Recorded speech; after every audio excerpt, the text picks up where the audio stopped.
An investigation is ongoing. Chicago Police Department remembering the officer killed in the line of duty last week. First responders packed St. Christina Catholic Church in the Mount Greenwood neighborhood yesterday for a memorial mass to honor Officer Enrique Martinez. Darian McMillan has been charged in his killing. Martinez's funeral will be held at the St. Rita of Cassia Shrine on November 18. An investigation continues after a man was killed in a shooting outside of Hillcrest High School in Country Club Hills. Police say the victim was leaving the school with his young son on Saturday after attending a basketball tournament when multiple armed suspects blocked him from getting into his car. The victim was shot. The suspects took off. No word on any arrests. An investigation is underway after a man was shot in the head Sunday morning in Elk Grove Village. Police say there was a crowd walking by another group on Dogwood Trail, and then one group opened fire, injuring another person. Deputy Chief Scott Eisenmenger saying the victim's friends tried to rush the victim to a local hospital. Emergency personnel stepped in and rushed the victim to Lutheran General, where this morning he is in stable condition. A 24-year-old man died after being shot following an altercation at a bar in Wheeling overnight Sunday morning. Wheeling police and fire report officers were sent to the Social Bar and Grill on Dundee Road 2 a.m. Sunday morning. When they arrived, police say they found a 24-year-old male gunshot victim immediately taken to an area hospital. A highly regarded federal judge is calling Illinois' assault weapons ban unconstitutional. District Judge Stephen McGlynn of the Southern District in East St. Louis ruled the statewide ban violates the Second Amendment. McGlynn issued an order barring the state from enforcing it. However, that order does not go into effect for 30 days. Patriots punish the Bears, rolling to a 19-3 win at Soldier Field. Patriot defense causing havoc all day long, recording 9 sacks. Caleb Williams just 120 yards through the air. Being better at, there's always things that you can be better at. And so with it being my rookie season and understanding that definitely brings a lot of encouragement to me. Obviously, the situation is very frustrating. Keenan Allen caught 5 of his 6 targets for 44 yards. 4-5, Chicago has Green Bay next. Illinois Attorney General Kwame Raoul and DoorDash agreeing to a settlement over driver delivery tips. If approved by a judge, more than $11 million in settlement money will resolve allegations the company violated the Illinois Consumer Fraud and Deceptive Business Practices Act. The state is joining the nation in observing Veterans Day today. A Veterans Day ceremony will be held today at Soldier Field. The event will include special tributes to veterans from multiple past conflicts, including World War II, the Korean War, and Vietnam. Authorities say a Chicago man has been charged with murder in the fatal shooting of 2 workers at the city's popular Navy Pier tourist attraction. Chicago police say that 36-year-old Raylon East is charged with 2 counts of first-degree murder and 1 count of felon in possession or use of a weapon in last Tuesday's shootings.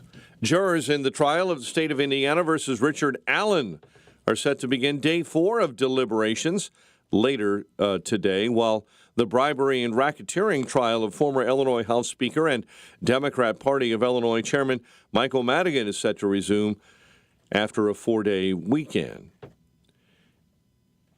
And a new study this morning has identified Lake County as the wealthiest county in Illinois. A study by Smart Asset measured counties based on residents' investment income, property value, and median income.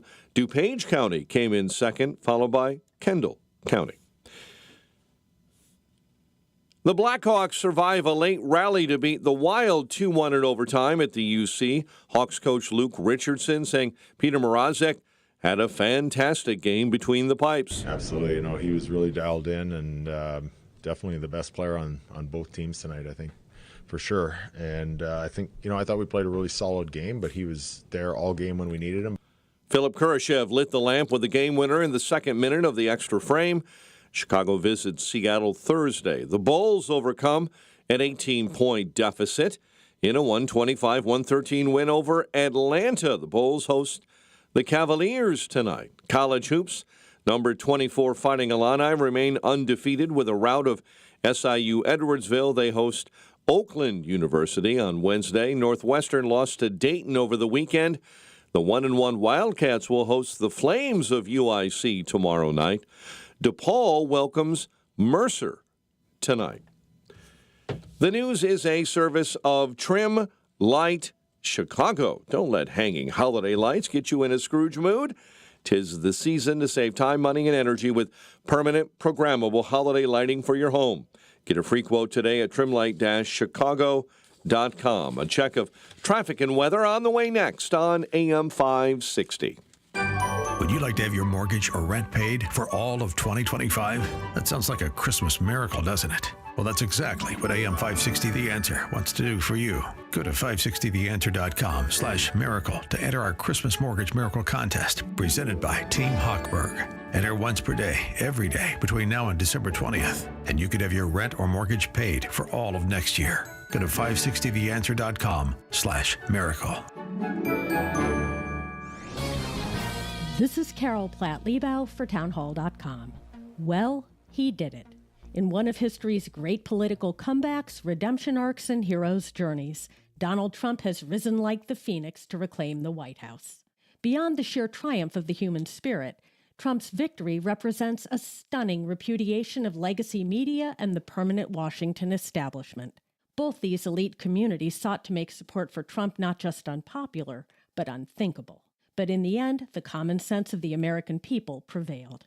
They saw through the hysterical rantings of a self-anointed elite, and they realized that the elite's hatred of Donald Trump wasn't because he was a dictator or a criminal or Hitler. It was because he threatens the cozy status quo that benefits the elite, but not much of anyone else. And then Americans went to the polls, and they handed Donald Trump a clear-cut and indisputable mandate. And how sweet it was. Quick delivery service. What do you need delivered today? Hi, I'm trying to work through a last-minute to-do list for my boss. Can you deliver a hard drive to the Loop in Chicago? We can deliver that today. Okay, can you deliver 20 boxes to a client in Rockford? We can deliver that today. Can you deliver 12 pallets of tile to our customer in Naperville? We can deliver that today. Can you deliver a large envelope to Northbrook? We can deliver that today. Oh my gosh, I think my water just broke. Can you... We cannot deliver that. Quick Delivery Service delivers your package no matter the size. More than just a messenger service, Quick Delivery Service is a messenger and trucking service that can also provide scheduled routes for your daily delivery or your air shipment. Trucks are equipped to handle the load and provide ground-level service for same-day delivery. The Quick Delivery Service team of safe, licensed professionals can provide quick door-to-door service for your special delivery. QuickDelivery.com. That's QuickDelivery.com. We deliver that today. But we don't deliver this.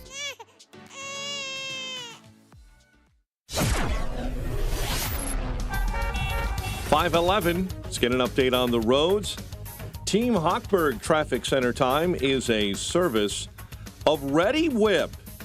Ready Whip is the sound of holiday happiness. Ready Whip, fun to use, fun to eat. You're not ready for the holidays without Ready Whip.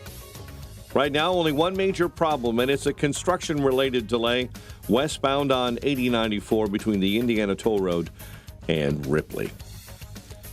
Chicago's Morning Answer with Dan and Amy starts next. AM 560 Weather Center forecast with Steve Williams. Intervals of clouds and sun, a breezy day, a high today 54, partly cloudy tonight, low 42, mostly sunny for tomorrow, the high 50. Clouds and a shower in the area late afternoon Wednesday, the high 54. I'm Steve Williams on AM 560, The Answer. 51 in clouds at O'Hare, 51 in Aurora, 52 Midway, 51 DuPage Airport, 51 Lakefront.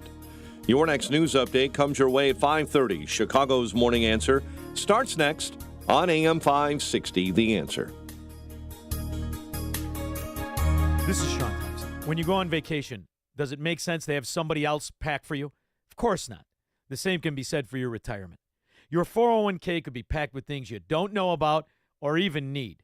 If you're close to retirement, but you don't have a plan customized to your goals, it's like kind of taking a 30-year vacation with no idea what's in the suitcase. Sounds like a stressful way to begin what should be a relaxing time.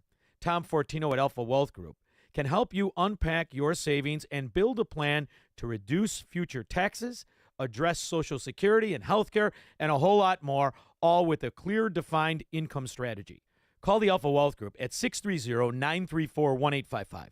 Ask for the complimentary retirement plan. That's 630-934-1855 or online at alphawealthgroup.com. And listen to the Alpha Wealth Hour Saturday mornings at 9 a.m. right here on AM 560. Advisory services through Retirement Wealth Advisors, LLC, and SEC Registered Investment Advisor. Insurance and annuities offered through Alpha Wealth Group, licensed in Illinois. I'm worried about Mom. She's having a tough time moving around the house. Oh, I know. She still thinks she can do everything on her own. Exactly, but I've been over there every day this week, helping her navigate the stairs, cooking meals, reminding her to take her medicine. I'm always nervous when I leave. You know what? I admire you for taking care of Mom. But your family needs you too. And what if she slips and falls? A friend recommended the caregivers at Senior Helpers of Naperville Southwest. They service Cook, DuPage, Kane, and Will counties. They guarantee compatibility and they'll conduct a free safety assessment of her home. Plus, they'll provide as little or as much care as Mom needs. Senior Helpers of Naperville Southwest, offering both hourly and live-in care. Schedule a free assessment today by calling 331-281-0728. That's 331-281-0728. Again, that's 331-281-0728. And tell them AM 560 sent you. Senior Helpers of Naperville Southwest. Senior care, only better. If you own or run a business and you listen to AM 560, you might not realize that the conservative programming that you enjoy is supported by advertisers.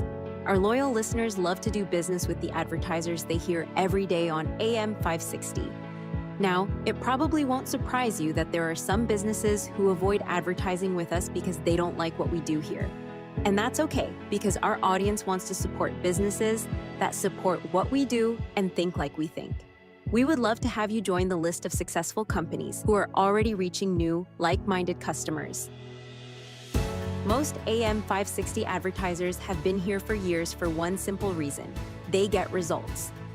Join our efforts to make a difference in the lives of our listeners who are passionate about supporting our great family of AM 560 advertisers.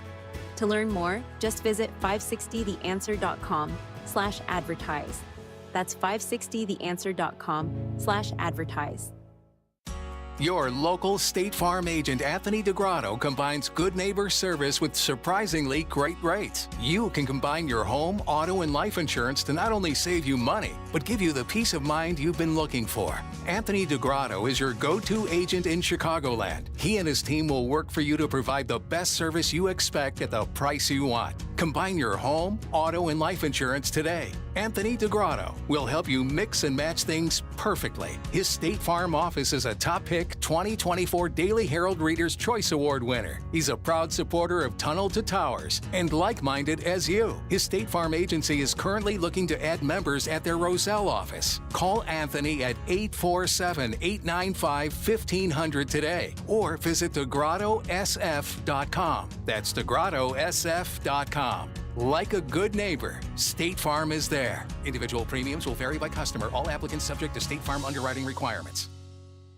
A large retail store just canceled a huge order, leaving MyPillow with a ton of extra MyPillows. But you know what? That's their loss and your gain. For the first time ever, you'll get a standard classic MyPillow for wholesale prices, only $14.88. But it gets even better. For a limited time, they're going to offer their entire classic collection at wholesale prices. Get queen-size MyPillows for just $18.88. Upgrade to king-size for only $1 more. Get the body pillows for $29.88 and multi-use MyPillows for only $9.88. So go to MyPillow.com and use promo code LIBERTY or call 800-489-0201 to take advantage of wholesale pricing for the first time ever and receive free shipping on orders over $75. That's right. Get the standard MyPillow for only $14.88. They have never been offered this low before. They're limited quantities at this price, so the limit is going to be 10, and once they're gone, they're gone. So go to MyPillow.com or call 800-489-0201 and use promo code LIBERTY to get the standard MyPillow for only $14.88, the lowest price ever. Portions of the following show may be pre-recorded.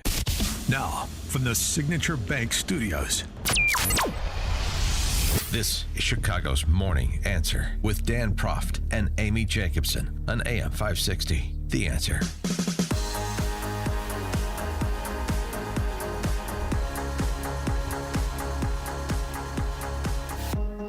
Top of the morning, Dan and Amy. Now is the time in politics, post-election, especially a presidential election, where we play fantasy politics, at least inside the bubble where people who live politics on a daily basis operate. Probably not for most of the people who have to get back to their workaday lives, can't be obsessed about the machinations of this on a daily basis. But lest you think that Kamala is going to be discarded as a Tim Walz tampon, like I mentioned before, there are some big plans for her from the pundits on the left.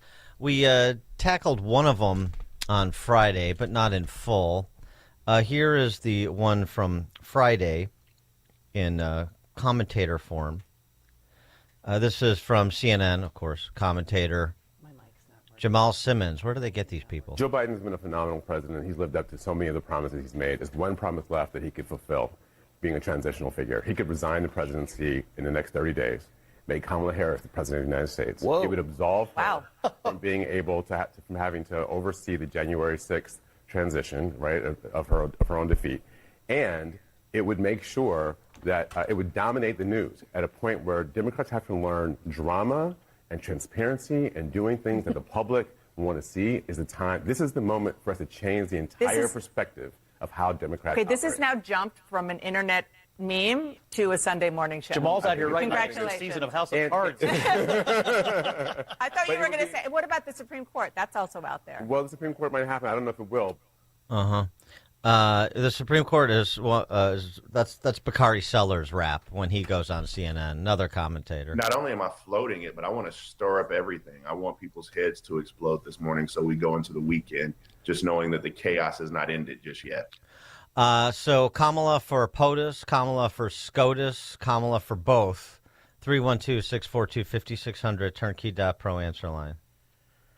It's a big ask right there. It's not. It's silly. Oh, it's these two people are silly. And what you just heard Dana Bash say to Jamal Simmons, it's gone from an internet meme to a discussion on a Sunday talk show. Right, because there's no difference in level of seriousness from some half-assery on X to the discussions, these discussions of these august bodies, august roundtables on the Sunday talk shows of serious people with deep policy knowledge, presenting both sides so the American people can have a deeper understanding of the issues that confront the nation. What a bunch of nonsense. Here's what you actually have on these shows.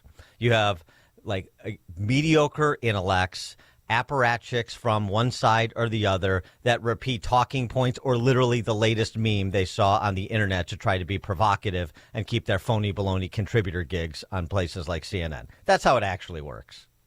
312-642-5600, as Dan said, is our turnkey.pro answer line. You could also text us on that very same line. This just in. Kamala is not going to be POTUS, and she's not going to be SCOTUS. Didn't we go through this 8 years ago when Hillary Clinton lost and for trying to figure out a way to get her onto the Supreme Court? Talk about, to borrow from our friend Frank from Arlington Heights and his the handle we have for his in-depth history. There's nothing new in this world. It's just the history you don't know. There's nothing new in this world. It's just the history you don't know from 5 minutes ago.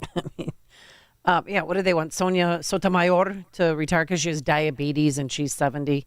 Yeah, well, by the way. She's not going to do that, by the way. Yeah, Sonia Sotomayor. So now you're thinking about Kamala Harris and Biden and this idea of being a token for the purposes of Sunday morning talk fodder. Yeah, Sonia Sotomayor, she has a say in it, too, or anybody else on the Supreme Court. You think that's part of the legacy she wants, is to go down as being part of some silly deal to install Kamala Harris on the Supreme Court to give a temporary poke in the face to Trump? First of all, it wouldn't happen because McConnell the Senate Republicans would engineer a filibuster, number one. Number two, I don't think you'd have all the Democrats, starting with outgoing West Virginia Senator Joe Manchin and outgoing Arizona Senator Kristen Sinema on board. So the whole thing is silly, but that's the problem with the quality of discourse in this country, driven by these nitwits on these Sunday talk shows in the D.C. press corps. They're silly people. Suzanne, Mount Prospect. Yeah, I just wanted to suggest that maybe Kamala should look at becoming a Glock rep. Similarly, Tim Walz might want to become a Beretta rep. Yeah. Oh, yeah. It's a good idea, right? That'd be perfect private sector jobs for them. She's a well-known marksman, and Tim Walz an avid hunter. So, right. She takes the handgun side, and Walz takes the shotgun side. That's a good idea. Yeah. Does anybody want to really go down these rabbit holes of Kamala for SCOTUS and POTUS? Okay. Thank you. Thank you for not. Let's not get too silly. Now, there's some fantasy politics going on the other side, too, because the election for Senate Majority Leader has been called for Wednesday. And this has generated a bit of a hue and cry from quarters, including Tucker Carlson. Now, it's an important point here. Because it speaks to whether or not this is somehow wired for Cornyn or Thune, or at least one of the two. The senators-elect, the newly minted senators that won't be seated until next year, so I'm talking about Bernie Moreno from Ohio, I'm talking about Dave McCormick from Pennsylvania, I'm talking about Tim Sheehy from Montana, they get a vote. So they do get a vote. So this is not moving up the election for Senate Majority Leader so that you sideline three new Trump loyalists with respect to voting on Senate Majority Leader. But Tucker Carlson tweeted out over the weekend, what the hell is going on in the U.S. Senate? Hours after Trump wins the most conclusive mandate in 40 years, McConnell engineers a coup against his agenda by calling early leadership elections in the Senate. Two of the three candidates hate Trump and what he ran on. One of them, John Cornyn, is an angry liberal whose policies are indistinguishable from Liz Cheney's. The election is Wednesday. It's by secret ballot. It will determine whether or not the new administration succeeds. Rick Scott of Florida is the only candidate who agrees with Donald Trump. Call your senator and demand a public endorsement of Rick Scott. Don't let McConnell get away with it again. Well, what is he getting away with if it's an election that's slated for Wednesday and incumbent Republican senators plus the newly elected ones get to vote? Well, is there a big difference if it happens Wednesday or 2 Wednesdays from now or 6 Wednesdays from now? Why the rush? Well, why not? Is my question. How is that a coup? I mean, the allegation is a coup, so explain to me the coup. Right. And I'm a supporter of Rick Scott. I mean, I agree with Tucker's ultimate conclusion. Rick Scott should be the guy. Elon Musk has publicly endorsed Rick Scott. We're waiting with bated breath to see what Trump is going to do. The only thing he's done with respect to the Senate Majority Leader post so far is to essentially publicly demand the candidates endorse the concept of recess appointments so that you don't get held up in terms of moving his political appointees through the Senate confirmation process. You know, recess appointments in the Senate, you'll recall, allow the president to make temporary appointments when the Senate is not in session for later confirmation, so you don't have the Senate bottlenecking your political appointees. That's the only thing he said so far. But you know, there's that, and then there's this idea that was floated by Charlie Kirk on Glenn Beck's show. I guess this was the brainchild of Mike Lee, who actually is a constitutional scholar. And this is what they suggest. J.D. Vance for Senate President / Majority Leader. J.D. would have to really want it in the sense that it would be a ton of monotonous. He had to sit in the chair and listen to procedure stuff, and he'd have to go to the Senate lunches. However, he would basically be able to be the president of the Senate and set the entire tone of legislative agenda. Now, as far as the political stuff, that yes and no. I mean, he could create his own. He could do, they could hand him the Senate Leadership Fund. But basically, if you're the president of the Senate, then everyone looks to you, and then you get to determine who's on committees, which, of course, there's a lot of power in that. Now, mind you, this would completely change the game in Washington. I have not had anybody tell me it's a bad idea. Now, mind you, John C. Calhoun tried to exhibit his power back, as you know, in the 1950s as president of the Senate and was actually shot down.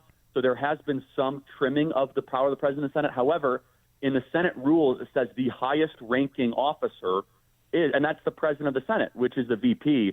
This power has never been exercised, tried, or tested. Considering the mandate and considering that we only have a Senate majority thanks to Donald Trump and J.D. Vance, it's not as if like the Senate candidates did better than Trump. The opposite is truth, actually. Trump did way better, and they're only there because of coattails of Trump, from Sheehy to Moreno to McCormick. That's your majority right there. So that's my push. I don't know if it's going to happen, but I would love to see J.D. Vance become Senate majority leader. Well, I mean, what are your thoughts on that? Just a point of order. I mean, John C. Calhoun was the vice president from 1825 to 1832. So I don't know what John C. Calhoun is being referenced there that was in action in the 1950s. Sigh. The underlying issue, I mean, it's a novel concept that Mike Lee, I guess, cooked up and now is being amplified. And the Senate majority leader, minority leader business is a relatively modern invention. I mean, there's nothing constitutional about those positions. However, and of course, this is all predicated on the idea that Cornyn and Thune are in league with one another. So whoever gets more votes, the other will throw in with that person rather than throwing in with Rick Scott. And so it makes it difficult for Rick Scott to get home. That's more likely true than not. That's sort of, I think, a fair read on the landscape. But, and by the way, I mentioned newly minted Senator Jim Justice, too, from West Virginia. There's 4 of them. Of course, we forget because West Virginia was in the bag the whole time. But, I don't know that makes a lot of sense. I don't know that you need to take these extraordinary steps to move the Trump agenda through the Senate. There will be enormous pressure on even the milquetoast senators, and there are many of them, which is why it's more likely it's going to be Thune or Cornyn, probably in that order, than Scott. But the political pressure there, and also the idea that that you don't trust the combination of the Trump-oriented senators and the milquetoast senators to manage their own affairs and move his agenda and work it out in the Senate amongst themselves. I mean, they can create perhaps some unnecessary hostility. Trump is in such a strong position politically that I think that even, yes, Rick Scott would be much better because he's fully aligned. Cornyn and Thune are, weak-kneed and establishment inclined, and they could go south on you on one thing or the other. But, boy, the stuff that he is moving, how fast he's going to move it, it seems to me that moving this extraordinary angle with J.D. Vance serving dual purposes effectively in the Senate seems to me like totally unnecessary. Jim in LaGrange on Chicago's Morning Answer. Hey, good morning, Dan and Amy. Going back to Kamala, maybe she has a career as a talent or a booking agent to the stars because it appears she knows all the right people and has paid them all the right money to endorse her. So just a thought. Have a great day. Yeah, good idea. Yeah. Maybe she get a job with Ari Emanuel or something and rep some of those Hollywood people. Yeah, I think they're still going to be friends. Think Oprah's calling her to hang out and have lunch? No. Yeah. I mean, you think she's going to, get her nails done today with J-Lo? No. Probably a girls' weekend with Lizzo and Beyonce and J-Lo. Sure. Uh-huh. Probably deleted her cell phone number already. Mm-hmm. Bruce Springsteen. Oh, yeah, John Bruce. Bon Jovi. Oh, yes. Boys and Girls Weekend, Hollywood Weekend. Kamala and the boys and girls of Hollywood. All right, coming up at 5:38, let's flip to the other side now that we've dealt with some of the fantasy politics and start thinking seriously about Trump Day 1. We'll do that 5:38. But now let's head into the newsroom. Here is Mike Scott. Good morning, Mike. 5:32, 52 degrees, temperatures to fall throughout the day. President-elect Trump will hit the ground running on Inauguration Day. The word from Trump transition team spokeswoman Caroline Leavitt yesterday. Meantime, Representative Jim Jordan will not say officially whether DACA dreamers would be targeted in President-elect Trump's mass deportation plan. The Ohio Republican was on CNN's State of the Union. We'll start with where we started, and then that question will be addressed later on, I believe. But right now we need to start with the criminal element and the 1.3 million. President-elect Trump is offering New York Rep. Elise Stefanik a position in his administration. Sunday, CNN reported Trump offered her the job of U.S. ambassador to the UN. A FEMA supervisor has been fired after she allegedly directed employees not to offer hurricane relief or assistance to homes with Donald Trump campaign signs in Lake Placid, Florida.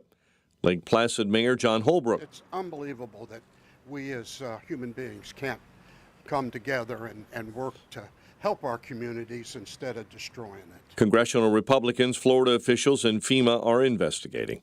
President Biden and VP Harris will appear together at a Veterans Day ceremony at Arlington National Cemetery today.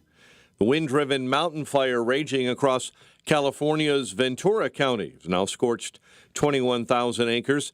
Fire wardens and representatives from New York and New Jersey fire services held a press conference to recap ongoing efforts with regards to the current wildfires spanning northern New Jersey. Bill Donnelly is the chief fire warden of the New Jersey Fire Service. New Jersey hasn't seen anything this dry since we began keeping records, which is one of the obstacles we're facing.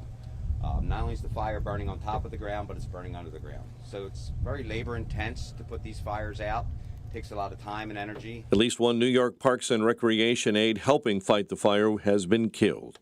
A suspect behind bars for a mass shooting at Tuskegee University. An 18-year-old was killed, 16 others injured when gunfire erupted on the campus during homecoming festivities Sunday morning. A 25-year-old is under arrest. Chad's army in Africa says Boko Haram insurgents killed 17 Chadian soldiers in a weekend attack on a military post that also left 96 assailants dead. Authorities say more than half of the monkeys bred for medical research that escaped from a compound in South Carolina have been recovered unharmed. Police say Sunday that another 24 monkeys were captured, bringing the total number recovered to 25. Apparently, an employee didn't lock a door after feeding. Authorities have identified a body in the northwest suburbs found in a forest preserve as a missing Mount Prospect woman, 23-year-old Italia Puchetta Martinez. An investigation continues after a man was killed in a shooting outside of Hillcrest High School in Country Club Hills. Police say the victim was leaving the school with his young son Saturday after attending a basketball tournament when multiple armed suspects blocked him from getting into his car. The victim was shot and suspects sped off. The Bear offense never got moving in a 19-3 loss to the Patriots at Soldier Field. The Blackhawks beat the Wild in overtime, 2-1 at the UC. While the Bulls were winners over the weekend over Atlanta, they host the Cavaliers tonight. The news, a service of Quick Delivery Service. Visit quickdelivery.com when you need same-day delivery of your routes, ground delivery when you need it from safe, licensed professionals. QuickDelivery.com now to schedule your delivery. A check of traffic and weather on the way next on AM 560.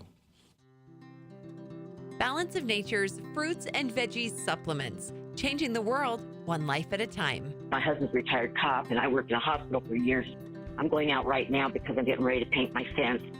It's just literally amazing. And, you watch the TV articles, and you go, yeah. Well, at least it's 100% returnable if it doesn't work. I'm not kidding you. It is the most amazing product I've ever taken. Oh, I have a friend, Julia, who has taken a Balance of Nature now for quite some time. And she said, oh, Becky, ask your doctor about taking Balance of Nature. So I talked to my doctor about it, and she said, oh, try it. Celebrate this season with Black Friday savings all month long. Sign up as a new preferred customer to get 50% off your first order, plus a free fiber and spice supplement. Go to balanceofnature.com or call 1-800-246-8751 and get this exclusive Black Friday offer by using discount code CHICAGO. A great smile can make you feel happy and confident. So when you consciously conserve your teeth, that glowing smile will show through. At Best Dental Group, doctors Economos, Gavalis, and their staff are ready to help you create that perfect look or maintain the one you have now. Along with general dentistry, Best Dental Group is a multidiscipline practice with an orthodontist, periodontist, and prosthetic specialists on site. They use the newest breakthroughs in dental technology such as titanium implants, Invisalign clear braces, and laser treatments. Don't let fear get in the way. They can recommend sedation to make your experience as comfortable as possible. Best Dental Group is located in historic downtown Bartlett and is a multilingual office. Call 630-830-4930, 630-830-4930, or visit bestdental.org. Best Dental Group, sharing your conservative values and helping you to conserve your teeth. Attention, anyone with high blood pressure. If you want to seriously control your blood pressure and not be a walking time bomb, Order 120 Life today. 120 Life is an amazing blend of superfruit juices that can actually help lower your blood pressure. It's been endorsed by thousands of health professionals and doesn't have the side effects of medication. With ingredients that have shown to naturally help control blood pressure, 120 Life could be the natural game changer in your life. Try it for yourself, risk-free, with a 2-week trial pack. Go to 120life.com and use coupon code 560 to save 15% and get free shipping. 120 Life is so sure it can noticeably lower your blood pressure in just 2 weeks, they'll give you your money back if you're not satisfied. Order the 8-ounce drink or powdered mix. From pomegranates to cranberries, it's the delicious way to lower blood pressure. Go to 120life.com now. Use coupon code 560 to save 15% and get free shipping.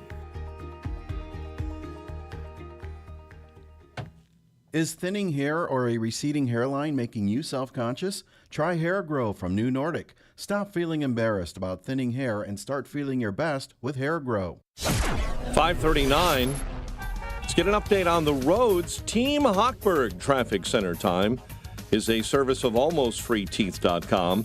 What if you could save an average of 90% for dental implants and get 100% of your smile back with the Blue Cross Blue Shield PPO or FEP? It's possible. Check if you qualify, almostfreeteeth.com.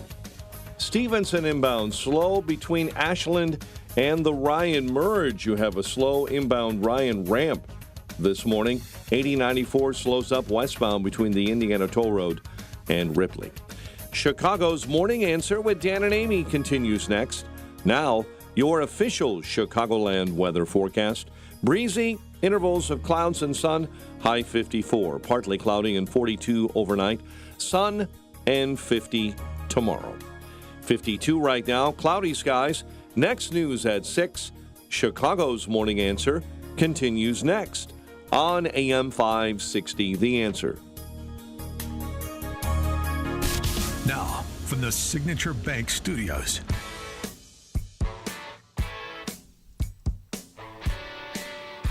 Top of the morning, Dan and Amy. Before we get to Trump Day 1, there is some business we have to attend to on this day. Rich in Indian Head Park, you're on Chicago's Morning Answer.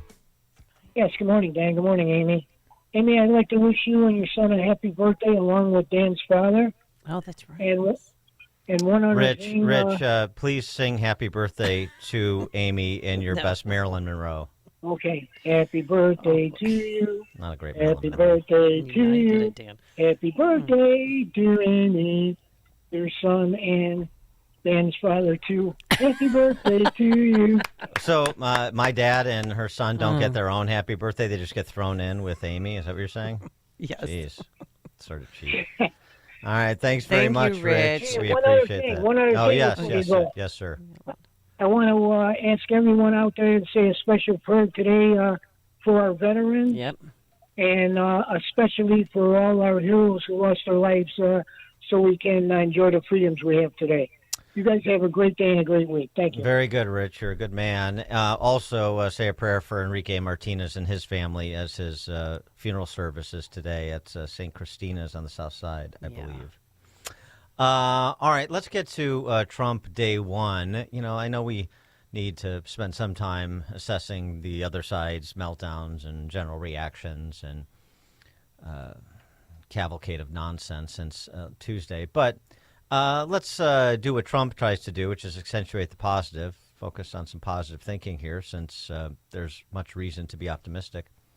Have you seen these Trump videos that he has been posting over the last week, sort of framing out different issue areas, much like he did during the campaign? And I think this is really smart because it does exactly that. It sort of provides the focus of the policy discussion, deep state, First Amendment in particular rights, free speech rights, the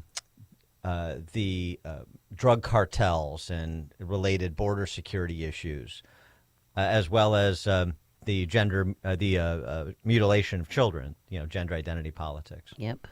So that's what he's been doing. And, it seems like this is part of it is, as I said, to frame the discussion and then to drive the discussion, maybe multiple discussions simultaneously upon assuming office, telegraphing what he's going to do. So don't be surprised when he does it. There are a lot of topic areas to cover, but let's get right to it. One I thought was interesting, because this is very aggressive. And for those sometimes frustrated that Trump does not speak with moral clarity on a particular issue of concern, there's no lack of moral clarity here when it comes to protecting minors from gender identity politics. Take a listen. Here's my plan to stop the chemical, physical, and emotional mutilation of our youth. On day one, I will revoke Joe Biden's cruel policies on so-called gender-affirming care. Ridiculous. A process that includes giving kids puberty blockers, mutating their physical appearance, and ultimately performing surgery on minor children. Can you believe this? I will sign a new executive order instructing every federal agency to cease all programs that promote the concept of sex and gender transition at any age.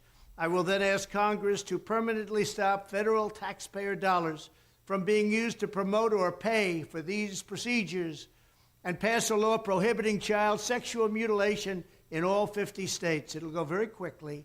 I will declare that any hospital or healthcare provider that participates in the chemical or physical mutilation of minor youth will no longer meet federal health and safety standards for Medicaid and Medicare and will be terminated from the program immediately. Furthermore, I will support the creation of a private right of action for victims to sue doctors who have unforgivably performed these procedures on minor children. The Department of Justice will investigate Big Pharma and the big hospital networks to determine whether they have deliberately covered up horrific long-term side effects of sex transitions in order to get rich at the expense of vulnerable patients, in this case, very vulnerable.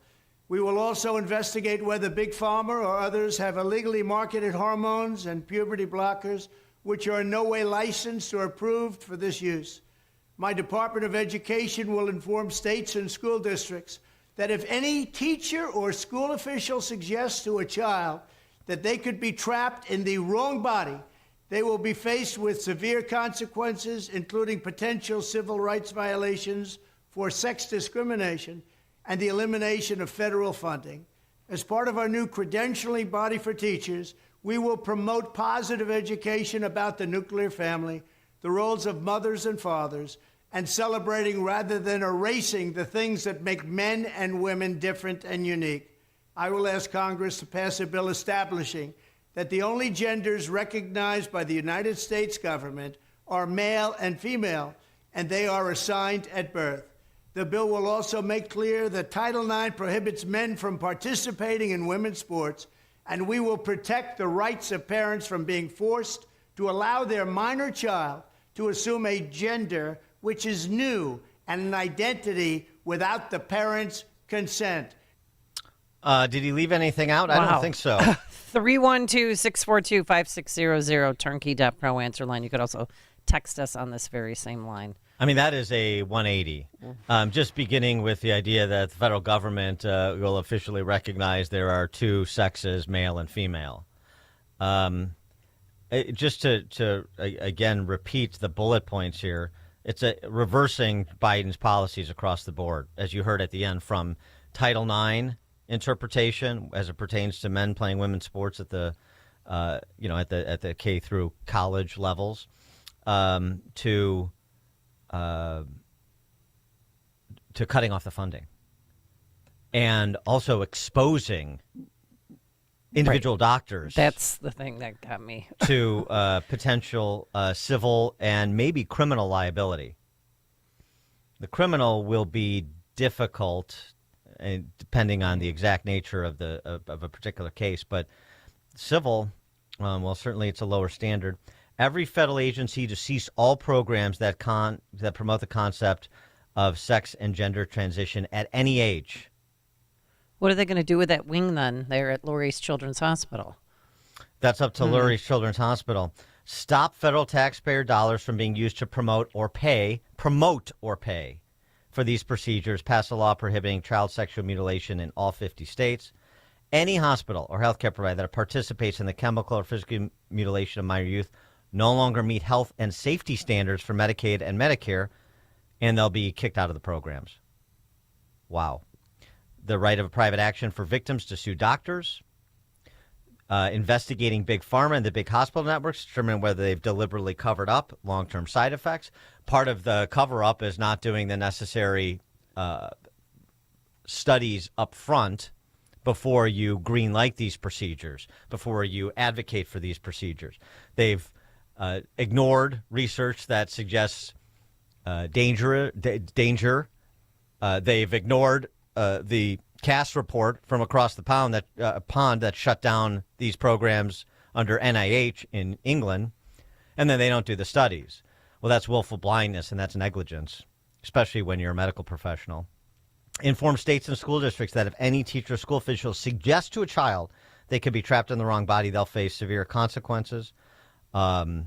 Business. There's another. I mean, and this is, we know, we've documented these incidents. Right. It's happening all the time, and severe consequences. Well, there you go. Let's talk about the dollars that flow from the federal to the state and local.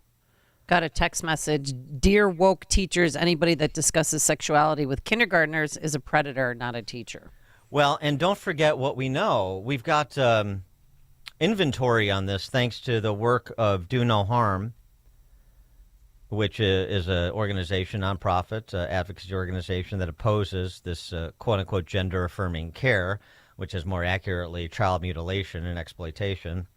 Remember, we talked about this database when they posted it a few weeks back. If you want to look it up yourself, stoptheharmdatabase.com, stoptheharmdatabase.com. In the United States, between 2019 and 2023, here's what they found. 13,994 minors underwent sex change treatments. I thought that's not happening. 5,747 minors had sex change surgeries. 8,579 minors received hormones and puberty blockers. 62,682 sex change prescriptions were written for minors. The total submitted charges to insurance companies? How much? Just under $120 million. And they have, hospital by hospital and doctor by doctor within hospitals in terms of the amount of money flowing to these hospitals, flowing to these particular doctors at these particular quote-unquote children's hospitals. Number one, Boston Children's Hospital billed out more than $5 million. Mount Sinai Beth Israel in New York, $4.5 million. Stanford, a little over $4 million. And on down the line. And it's all in the, at least the top 20 or so are all in the millions of dollars. And this is at the infancy of the program. But think about those numbers. You want to talk about class action suits? That's a lot. Talk about class action suits in the area of things like child sexual abuse within the Catholic Church, maybe within the public schools someday. Probably should be, not probably. And that was appropriate given what the Catholic Church allowed to occur on its watch. The numbers we're talking about here, in the tens of thousands of kids, This is good stuff, especially for somebody like Trump, who's not sort of inclined to be a culture warrior in the traditional sense, but he certainly is in the commonsensical sense. And this is, I mean, as I said, I don't know that I've heard Trump speak with more moral clarity on another issue. Sean and Darian.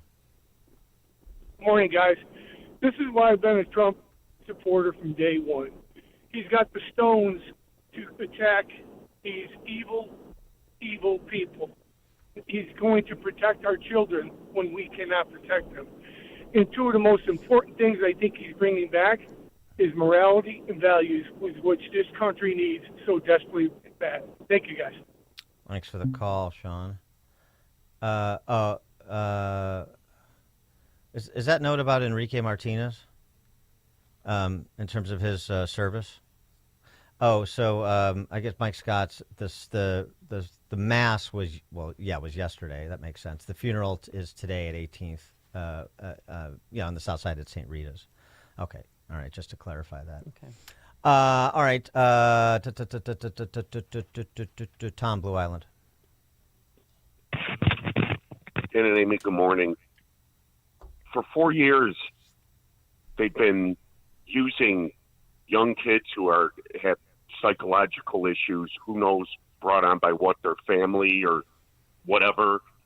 For 4 years, they've been hiding these sick people behind these young kids and these confused teenagers.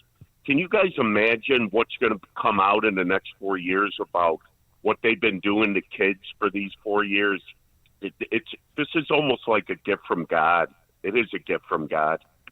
Thanks for the call, Tom. Well, and I hope we hear more, from people who had the courage to speak out, the detransitioners who had the courage to speak out and talk in detail about the damage they did to themselves, with the support of medical professionals. Well, they did it. With the support of adults. And bringing the parents along who, it's hard to, it's difficult to attack the parents, but also so hard to excuse how they could be led down these primrose paths. But anyway, people like Prisha Mosley and Chloe Cole, who've spoken out, and I know, I think both of them have litigation pending against at least some of the doctors that mutilated them, and maybe this private right of action gets them more of an opportunity for whatever constitutes available justice. But it'd be nice to see them come back and be vindicated, and more people become aware of their stories, because they were sort of relegated, of course, to conservative media outlets because the left never wants to tackle the full range. They only want to tackle the stories that advance their particular policy position because they're propagandists. They acted like Chloe didn't exist, that her problems weren't real. They weren't seeing her as they see other people because it didn't fit their agenda. Mike in Union. Morning, Dan and Amy. Two things. One, I'm sure that we're probably pumping money to the United Nations to take this global, so maybe that's one thing that he missed. Second thing, happy birthday to the U.S. Marines. Thanks for your service. Yep. Hoorah. All right, thanks, Mike. The Prime Minister, Ogden Dunes, Indiana. I'm completely at a loss. I'm confused. I thought that Trump was naming a whole team to transition, and these people on his team were transition team people. Hi-oh. Bit of a stretch this Monday morning, but we'll take it. Volume comic, Yeah. the Prime Minister. Craig in Mount Greenwood. Hey, good morning, Dan and Amy. Thanks for taking my call. Yeah, well, we all know that Trump's a counterpuncher, but he counterpunches twice as many times, twice as hard. I feel sorry for him because he's not going to get much sleep the next 4 years in that, because all of that, the first 4 years, they threw all those roadblocks with lawfare. They messed him up all differently, wouldn't let him accomplish everything he wanted to accomplish. They stole the next 4. When he comes this next 4, he's got 8 years to make up plus. That cat ain't going to sleep, and he should bring back all those lawyers he had that got all lawfared up too, and bring them back to basically be on these cases and be involved on the government side of prosecuting all the crimes that were committed with all that lawfare. Thanks for the call, Craig. I think, yeah. I think he is ready to go. The good thing is it's not just sort of open-ended rally talk, extemporaneous rally talk. Compartmentalizing, here's what we're going to do, the 5, 6, 7 things we're going to do in this area and this area and this area. And we know he's got an idea, a short list of personnel for key posts right now that he's going to move. You hear him demanding the Senate Republicans agree to recess appointments because he doesn't want to be held up by process and calendar in the Senate. I mean, this is a guy who's ready to move ready to move in an organized fashion. And that's a lot different than it was in 2016. Trump 2.0. Roger DeKalb. Yeah. So it's been my biggest beef with the Republican Party for a long time that they gave up on the cultural wars. And they might run on it in a campaign, never as hard as a statement from Trump, for sure. But then when it came down to crunch time in the Senate or the Congress, well, we got the caveat would be, we got our military spending, but we gave up everything else to the Democrats. Every election that happened, and so I'm just so glad this has happened. Have a good day. Absolutely, thanks, Roger. Dan and Amy, Chicago's Morning Answer. There's only one radio show in Chicago talking about today's biggest stories and telling you what they really mean. That show is this one, Chicago's Morning Answer on AM 560. The Answer. At Balance of Nature, the quality of our products always starts with TLC, tender, loving care. We start by ensuring that only the finest fruit and vegetable ingredients are selected for our supplements. We put our ingredients through an advanced vacuum cold process that removes their moisture. Then they're ground up into a fine powder, encapsulated, and voila! Our fruits and veggies supplements are made just for you with love. And our commitment to care doesn't end there. Our customer care team is here to provide assistance, ensuring that you have the support and guidance you need. It's the tender, loving care you can see, smell, taste, and feel with every delivery. Celebrate this season with Black Friday savings all month long. Sign up as a new preferred customer to get 50% off your first order, plus a free fiber and spice supplement. Go to balanceofnature.com or call 1-800-246-8751 and get this exclusive Black Friday offer by using discount code CHICAGO. AM 560, The Answer.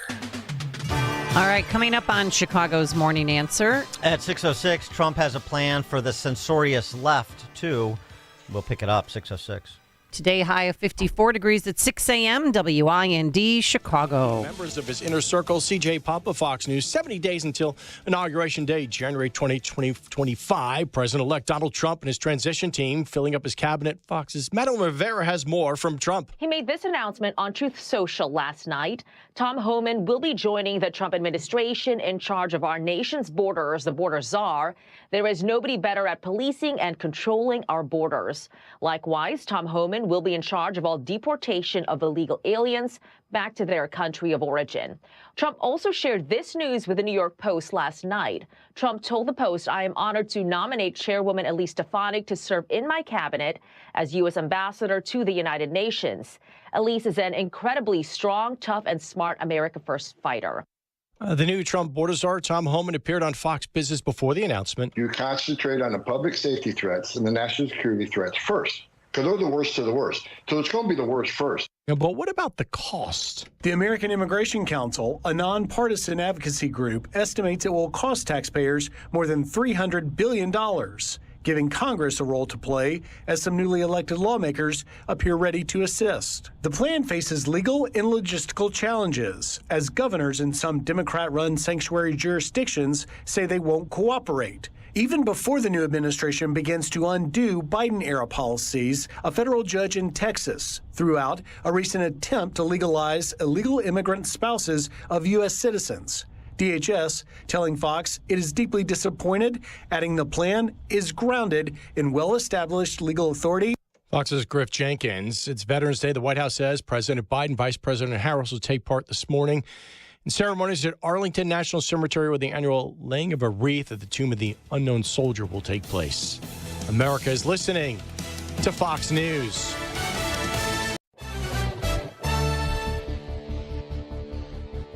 "52 degrees in Chicago, gray skies throughout this day.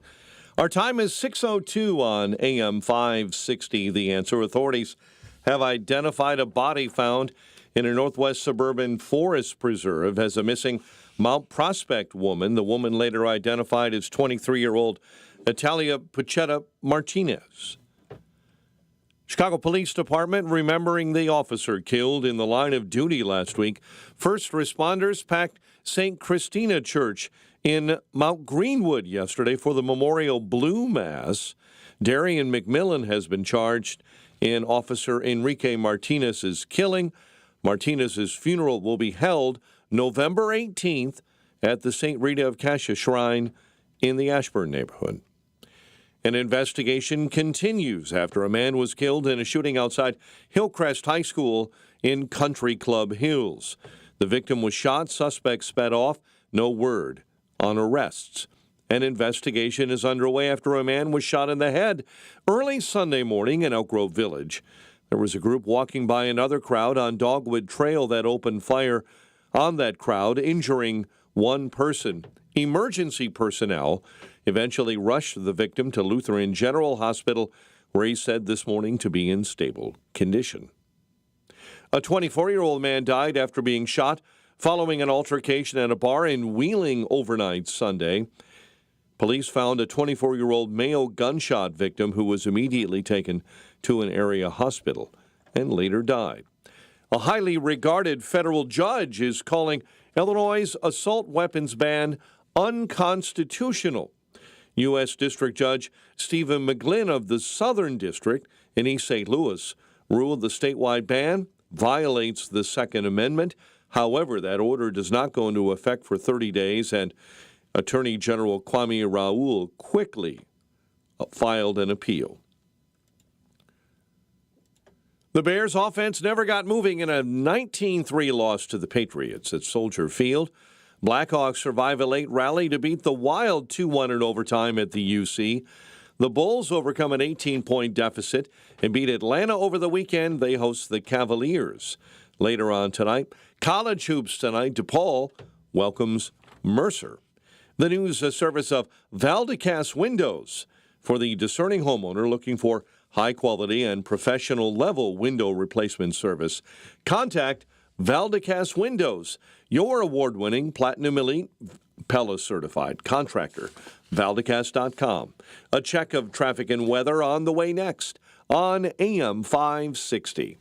If your approach to everyday aches and pains is to mask them, feel better for a few hours only to have the pain return and then repeat the cycle all over again, it's time to try Relief Factor. And the good news is, Relief Factor makes that easy. Their 3-week quick start is just $19.95, less than $1 a day. Instead of masking pain, Relief Factor helps eliminate it. How? Well, its unique formula of ingredients helps support your body's response to inflammation. Relief Factor was developed by doctors. It's 100% drug-free, and for so many people, the results are game-changing, even life-changing. So give it a try. Right now, their 3-week quick start is just $19.95. Go to ReliefFactor.com or call 1-800-4-RELIEF. That's 1-800-4-RELIEF. See how in a few weeks or even days, Relief Factor can reduce your pain. When you feel better, life is just better. So don't mask pain. Fight it naturally with Relief Factor. A great smile can make you feel happy and confident. So when you consciously conserve your teeth, that glowing smile will show through.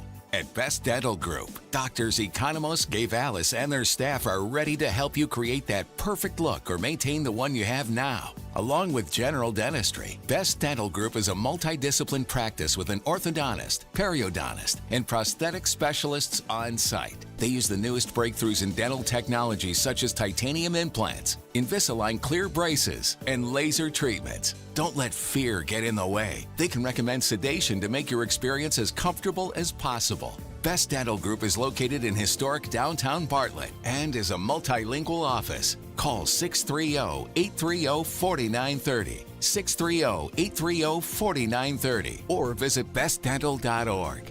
Best Dental Group, sharing your conservative values and helping you to conserve your teeth.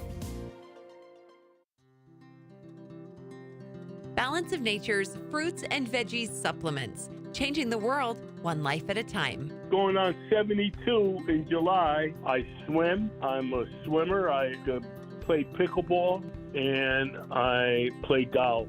And I have to say, Balance of Nature really, I feel like I could sing. I like the product, and I'm telling a lot of people about it. It's the best stuff in the world. It's good stuff. Celebrate this season with Black Friday savings all month long. Call 1-800-246-8751 or go to balanceofnature.com and sign up as a new preferred customer to get 50% off your first order, plus a free fiber and spice supplement with free shipping and our money-back guarantee. Go to balanceofnature.com or call 1-800-246-8751 and get this exclusive Black Friday offer by using discount code CHICAGO. 6:07 Team Hochberg Traffic Center time, a service of Trim Light Chicago. Don't let hanging holiday lights get you in a Scrooge mood. 'Tis the season to save time, money, and energy with permanent, programmable holiday lighting for your home. Get your free quote today at trimlight-chicago.com. Eden Spur, they're clearing a disabled vehicle this morning southbound right after Waukegan Road. The Kennedy all jammed up as you're going outbound between I-90 and Manheim Road, 38 minutes as you're traveling between the big airport and downtown. Stevenson right now, 25 and climbing between 355 and DuSable Lakeshore Drive. You'll see brake lights between Cicero and Pulaski. Chicago's Morning Answer with Dan and Amy continues next. AM 560 Weather Center forecast with Steve Williams. A breezy day today with clouds and sun. Our high today 54. Partly cloudy tonight, low 42. Sunshine tomorrow, the high 50. And then clouds, a shower in the area for late day Wednesday, the high 54. I'm Steve Williams on AM 560. The Answer. 52 at O'Hare, 52 Midway. Your next news update 6:30. Chicago's Morning Answer continues next on AM 560, The Answer. Now, from the Signature Bank Studios, this is Chicago's Morning Answer with Dan Proft and Amy Jacobson on AM 560, The Answer.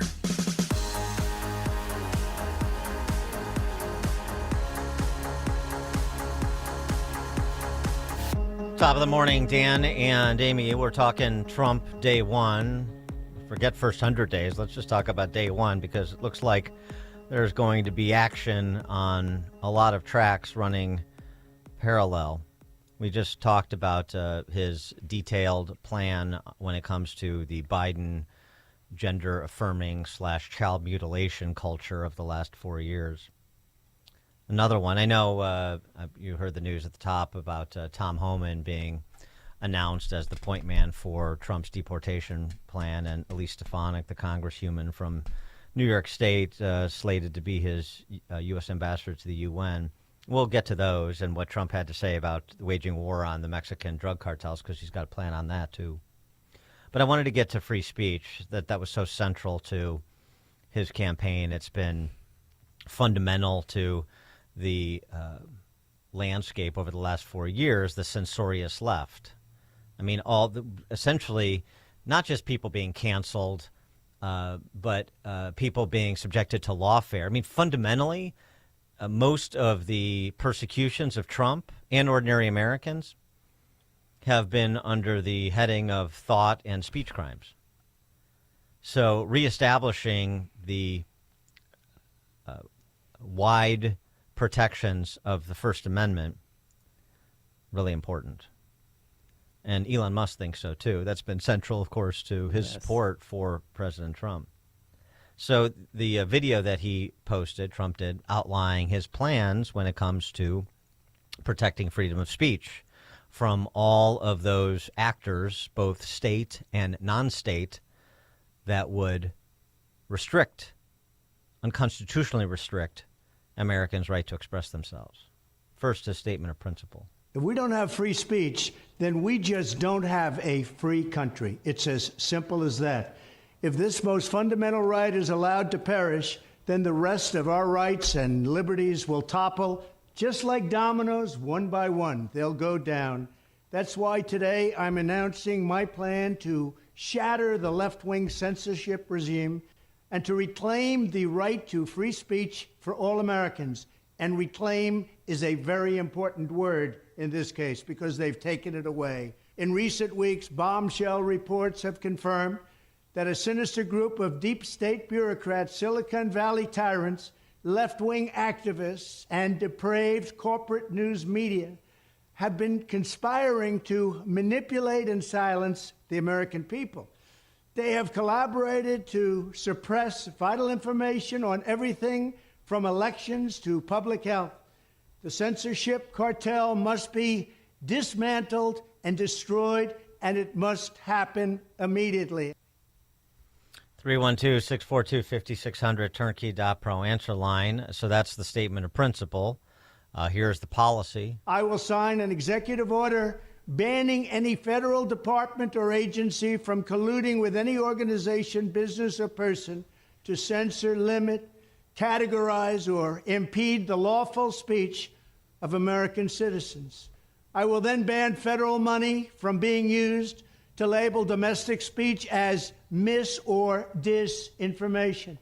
And I will begin the process of identifying and firing every federal bureaucrat who has engaged in domestic censorship, directly or indirectly, whether they are the Department of Homeland Security, the Department of Health, Human Services, the FBI, the DOJ, no matter who they are. Second, I will order the Department of Justice to investigate all parties involved in the new online censorship regime, which is absolutely destructive and terrible, and to aggressively prosecute any and all crimes identified. These include possible violations of federal civil rights law, campaign finance laws, federal election law, securities law, and antitrust laws, the Hatch Act, and a host of other potential criminal, civil, regulatory, and constitutional offenses. 312-642-5600, turnkey.pro answer line. That's a good start. And the thing that you'll find that's consistent with respect to having to reestablish the Bill of Rights in this country is the consequences. Because, again, the only thing the left understands is punishment, because the only thing they care about is the pursuit and acquisition of power by any means necessary. So without punishment, if you give them a chance to respond, you don't come at them over the top harder than they came at us, it'll happen again. 312-642-5600, turnkey.pro answer line. You could also text us on that very same line. He also addressed Section 230, which has long been a center of discussion on the Hill, but there hasn't really been any action other than the gum flapping. I will ask Congress to send a bill to my desk revising Section 230 to get big online platforms out of censorship business. From now on, digital platforms should only qualify for immunity protection under Section 230 if they meet high standards of neutrality, transparency, fairness, and non-discrimination. We should require these platforms to increase their efforts to take down unlawful content such as child exploitation and promoting terrorism, while dramatically curtailing their power to arbitrarily restrict lawful speech. And one more piece of this, nonprofits. So the non-state actors that served as middlemen to do what the state couldn't do. And that's what was being set up, as we've talked about in some detail with Mike Benz in particular over at the Freedom Foundation for Freedom Online. These academic, nonprofit, governmental cells that were set up to put pressure on social media companies to censor Americans' views on COVID, to censor America's views on Hunter Biden's laptop, to censor Americans' ability to see stories about stories that ran afoul of the orthodoxy on COVID, that ran afoul of Biden's electoral interests in 2020. The federal government should immediately stop funding all nonprofits and academic programs that support this authoritarian project. If any U.S. university is discovered to have engaged in censorship activities or election interferences in the past, such as flagging social media content for removal of blacklisting, those universities should lose federal research dollars and federal student loan support for a period of 5 years and maybe more. Tying it to funding, just like we talked about with the reversal on the gender on the child mutilation policies. If you run afoul of these restrictions, if you infringe upon people's rights, not only do you have legal exposure, we'll provide as much legal exposure as we can under the law and under the Constitution to American citizens. And in addition to that, we're cutting off funding. The federal government is not going to be underwriting these gambits to infringe upon the rights of American citizens. It's big stuff. Corey and Woodlawn. Hey, thanks for taking the call, man. Morning, Amy. I just pray that Trump finds some zealots that are willing to go out there and execute his authority. Because if he doesn't get those guys that are on his team that are a little shaky on the edge, we won't get most of this stuff done. And as we've seen with Black Lives Matter, these guys are nothing but hypocrites. They use the poor to get themselves wealthy homes and wealthy communities, and everyone else be damned. So I hope he finds some zealots, and I hope those guys are very good. Thanks, guys. Thanks for the call, Corey. And if you want, to remind yourself about what he's discussing generally without naming names, all you have to do is go back to the Election Integrity Partnership, which was this consortium of academic institutions, Stanford, nonprofits, as well as and sort of quasi-government agencies, real government agencies like CISA, Homeland Security, Cyber Security, and Infrastructure Security Agency, as well as nonprofits that in part were funded by governments. This is the Election Integrity Partnership is a classic example of exactly what Trump is talking about, what Mike Benz and others have been talking about, what we've been talking about over the last several years, and he's going right at them. And anybody who's going to participate in furtherance of their political ends to silence dissent, whether that's social media companies or government agencies more formally. Yeah, this is exactly what needs to happen. Now, the Section 230 piece that he mentioned, I'm going to withhold judgment until I see the actual language, but it is something that is a necessary part of the discussion. The last piece, there's those deep state actors that we were just discussing. To confront the problems of major platforms being infiltrated by legions of former deep staters and intelligence officials, there should be a 7-year cooling off period before any employee of the FBI, CIA, NSA, DNI, DHS, or DOD is allowed to take a job at a company possessing vast quantities of U.S. user data.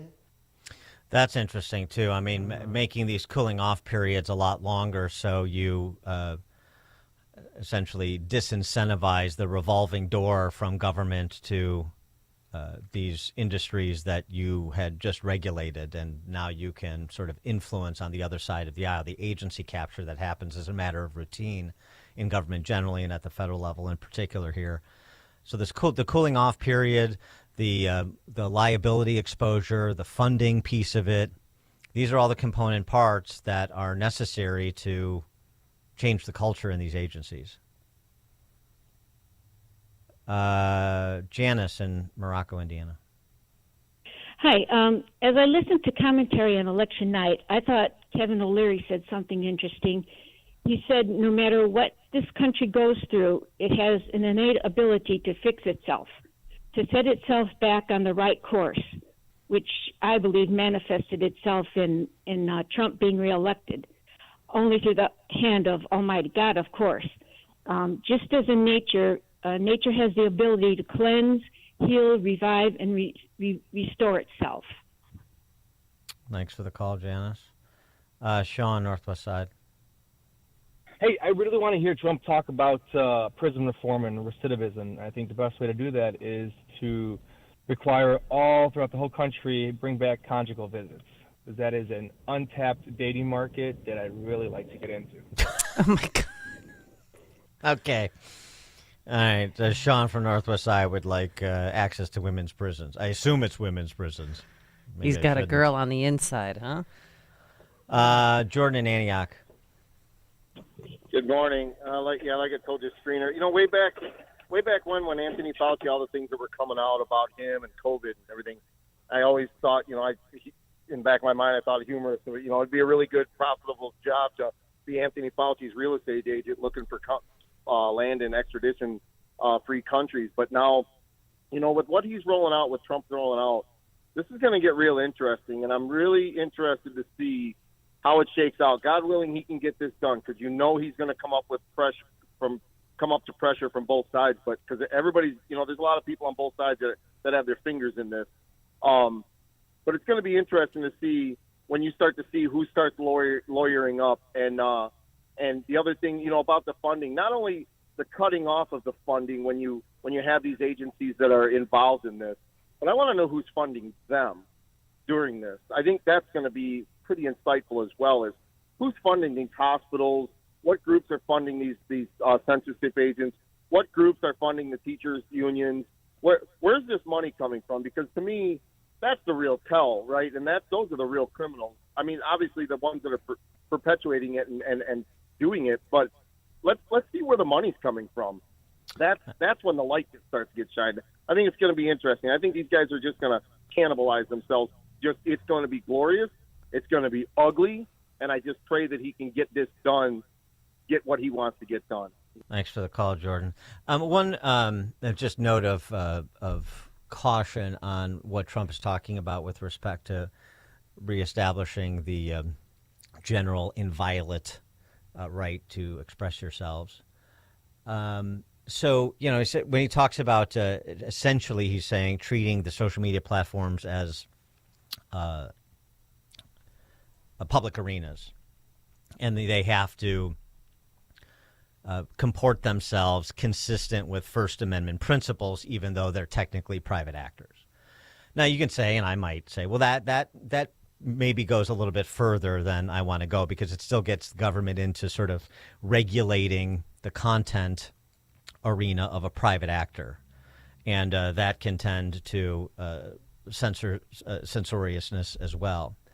But I'll tell you what, where we are now, in terms of putting a marker down, I like what he said comprehensively, and I like the idea of encouraging at this moment, encouraging these social media platforms to have content policies that are consistent with First Amendment jurisprudence. And then let's see how the debate plays out and what the legislative language, where appropriate, actually says. But I like that he's not, taking sort of an incremental baby step approach. I like he's laying out a big vision.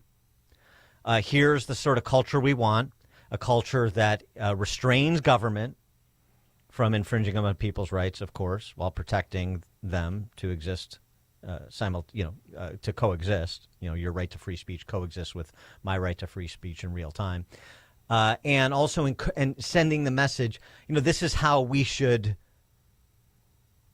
organize society, and I would encourage private operators to adopt the same principles that are enshrined in our founding documents. I like that. George in Orland Park. Good morning. I have a question about the election for the House of Representatives. The House of Representatives and the Senate race were on the same ballot, same piece of paper.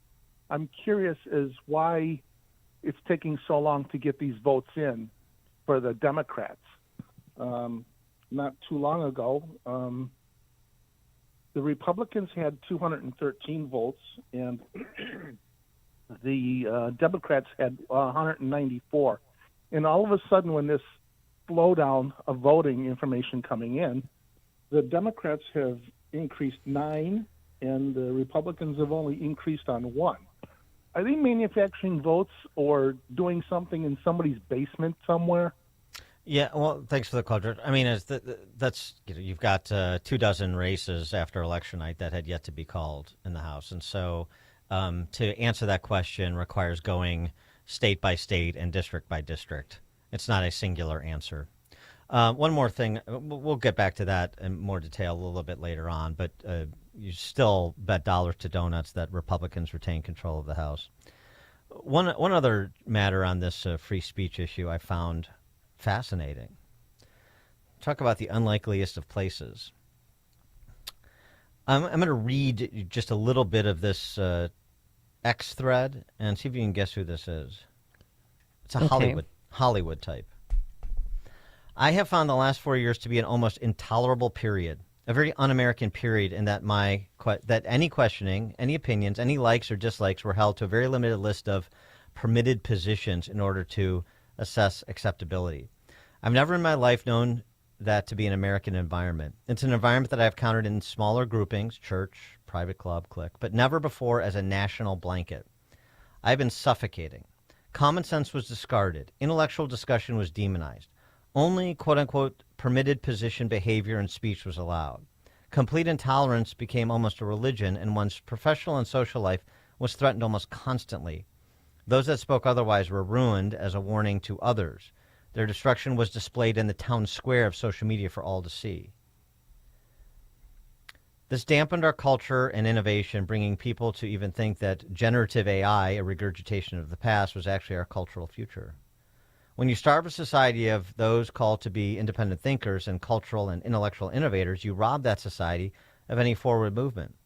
Those that try to impose that control maintained a kind of hall monitor position by threatening others with damning labels like sexist, racist, homophobic, and others, when the free thinking and questioning was nothing of the sort.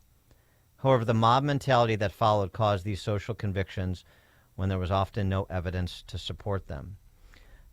I am neither one extreme or the other, but I am one of the millions of people who believe in common sense and that everyone should be free to live their lives however they want, unless that freedom interferes with someone else's freedom to live their own life. That's it. From Hollywood. I'll give you a little bit more color on that. A sitcom star of the 1980s. Female.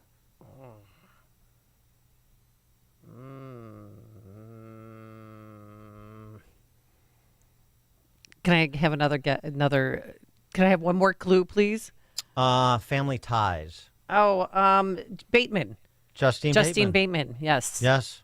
Justine Bateman. Yeah, because her brother was out. Like, he sold his Tesla because he said he was promoting Trump Vance ticket.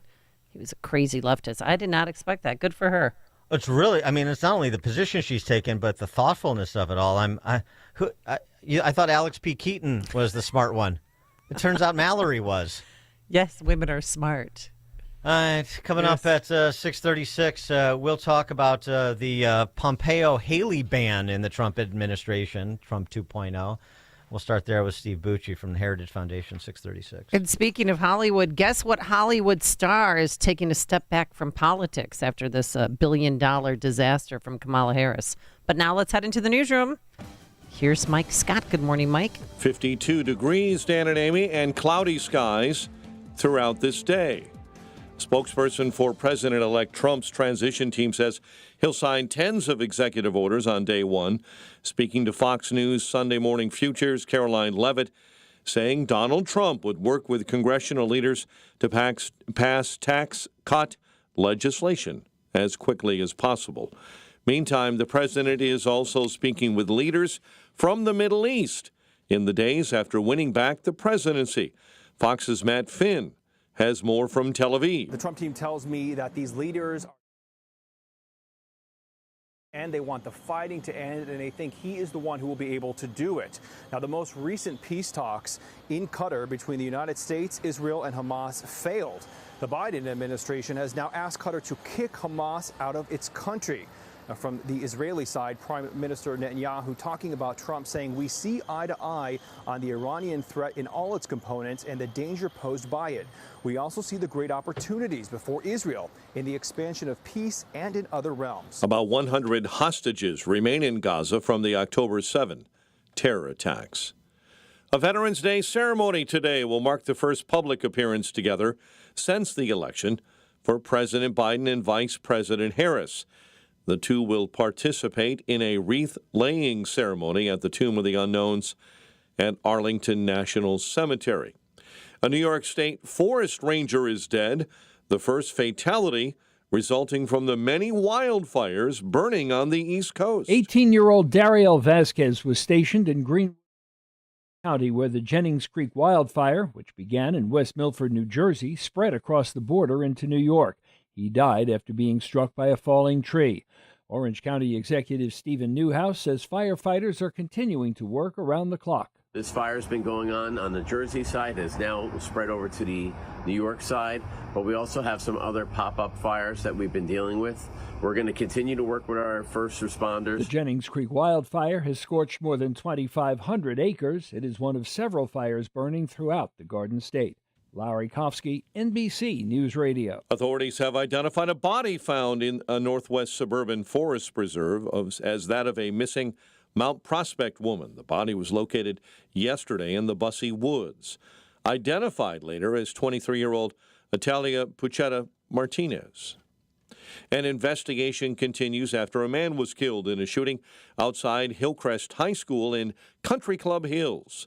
Police say the victim was leaving school with his young son after attending a Saturday basketball tournament when multiple armed suspects blocked him from getting into his car. The victim shot, suspects sped off, no word on any arrests. An original edition of the Gettysburg Address will go on display for 10 days at the Abraham Lincoln Presidential Library and Museum in Springfield. The Presidential Library's copy of the Gettysburg Address will be exhibited through November 24. After that, it goes back to a climate-controlled vault for safekeeping.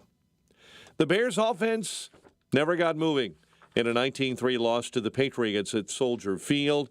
Chicago hosts Green Bay next Sunday. Blackhawks survive a late rally and beat Minnesota 2-1 in overtime at the United Center. The Bulls host the Cavaliers later on tonight. College football, number 16 Ole Miss upset number 3 Georgia. Unranked Georgia Tech upset number 4 Miami. Number 5 Indiana secures their first 10-win season in team history with a 20-15 victory over Michigan. The news is a service of AlmostFreeTeeth.com. What if you could save an average of 90% for dental implants and get 100% of your smile back with a Blue Cross Blue Shield PPO or FEP? It's possible. Check if you qualify, AlmostFreeTeeth.com. A check of traffic and weather on the way next on AM 560. This is Sean Thompson. When you go on vacation, does it make sense to have somebody else pack for you? Of course not. The same can be said for your retirement. Your 401k could be packed with things you don't know about or even need. If you're close to retirement, but you don't have a plan customized to your goals, it's like kind of taking a 30-year vacation with no idea what's in the suitcase. Sounds like a stressful way to begin what should be a relaxing time. Tom Fortino at Alpha Wealth Group can help you unpack your savings and build a plan to reduce future taxes, address Social Security and health care, and a whole lot more, all with a clear, defined income strategy. Call the Alpha Wealth Group at 630-934-1855. Ask for the complimentary retirement plan. That's 630-934-1855 or online at alphawealthgroup.com. And listen to the Alpha Wealth Hour Saturday mornings at 9 a.m. right here on AM 560. Advisory services through Retirement Wealth Advisors, LLC, and SEC Registered Investment Advisor. Insurance and annuities offered through Alpha Wealth Group, licensed in Illinois. Let's get real. Did you wake up this morning with joint pain? Does it hurt doing the most routine activities? Have they told you it's time for knee or hip replacement surgery? Hi, it's Amy Jacobson, and stop what you're doing and listen. You deserve a life of comfort and ease with no surgery and no meds. And if you're a good candidate for these new treatments, QC Kinetics can get you there. Folks, it's an all-natural approach that harnesses your body's own healing properties to treat the root cause of your arthritic pain. Tens of thousands of satisfied patients with more every day. Yes, you can have real lasting relief from chronic joint pain without drugs, without surgery, without downtime. Learn about all of your options at QC Kinetics. The consultation is free with Saturday appointments available. Call 312-809-5955. That's 312-809-5955. QC Kinetics. Call 312-809-5955.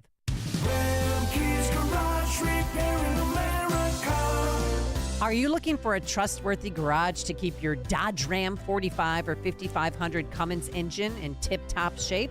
Look no further than Remke's Garage in Marengo. At Remke's Garage, their experienced team treats every car like it's their own. Plus, they believe in transparency, no surprises, just honest service and fair pricing. Check out the incredible reviews that satisfied customers have left on Google as they speak for themselves. With state-of-the-art equipment and a commitment to quality, they're proud to be your local choice for automotive care. And here's the best part, they offer free pickup and drop-off for your convenience. Both individually owned and fleet vehicle programs available to meet your needs. So why wait? Swing by Remke's Garage today and let them get you back on the road with confidence. Visit remkesgarage.com. Remke's Garage, repairing America. If you're experiencing low energy, brain fog, or bloating, then your body might need a detox. Active Liver from New Nordic makes it easy to help your liver to detox your body all year long without major changes to your diet or lifestyle. 6:38, Team Hochberg Traffic Center time. And this update on the roads is a service of Staples stores. Staples has amazing deals on everything you need for the holidays. Custom holiday cards, photo guests, laptops, gaming systems, even shipping solutions. And now save up to $350 on select computers in-store only. Offer ends 11/16. Unwrap huge holiday savings at Staples. The Kennedy at 45, coming inbound from O'Hare into the Burns Circle interchange. You're jammed up right at Austin Avenue. Ike on the outbound side, really slow, Laramie to First Avenue. And delays on 8094, roadwork problems westbound between the Indiana Toll Road and Central Carroll Stream. Schmally between North and Burns entirely shut down on the southbound side due to a bad accident.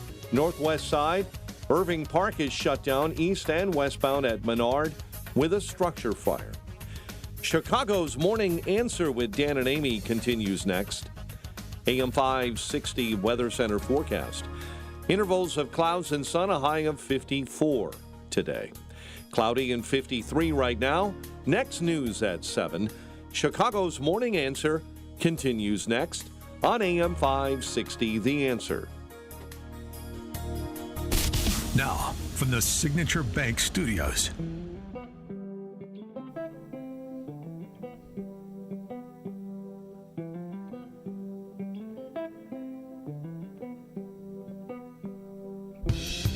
Top of the morning, Dan and Amy. You don't think people respond to incentives? Well, if you don't, you may want to take stock of the responses that Trump's victory is generating internationally. For example, the 3,000-person migrant caravan that was moving from southern Mexico to our southern border, that is broken up. Mm-hmm. More than half have turned around and gone back to their home countries. Steve Madden, the shoe retailer, is reducing its production by 50% in China and moving production to Vietnam and Mexico. EU President Ursula von der Leyen all of a sudden has decided that maybe European nations should be buying more of their natural gas from America than Russia. I would not say discuss, but we touched upon yesterday. It's the whole topic of LNG. We still get a lot of LNG via Russia, from Russia. And why not replace it by American LNG? There you go. Which is cheaper for us and brings down our energy prices. But it's something where we can get into a discussion, also what our trade deficit is concerned. So engage, look at common interest, and then negotiate.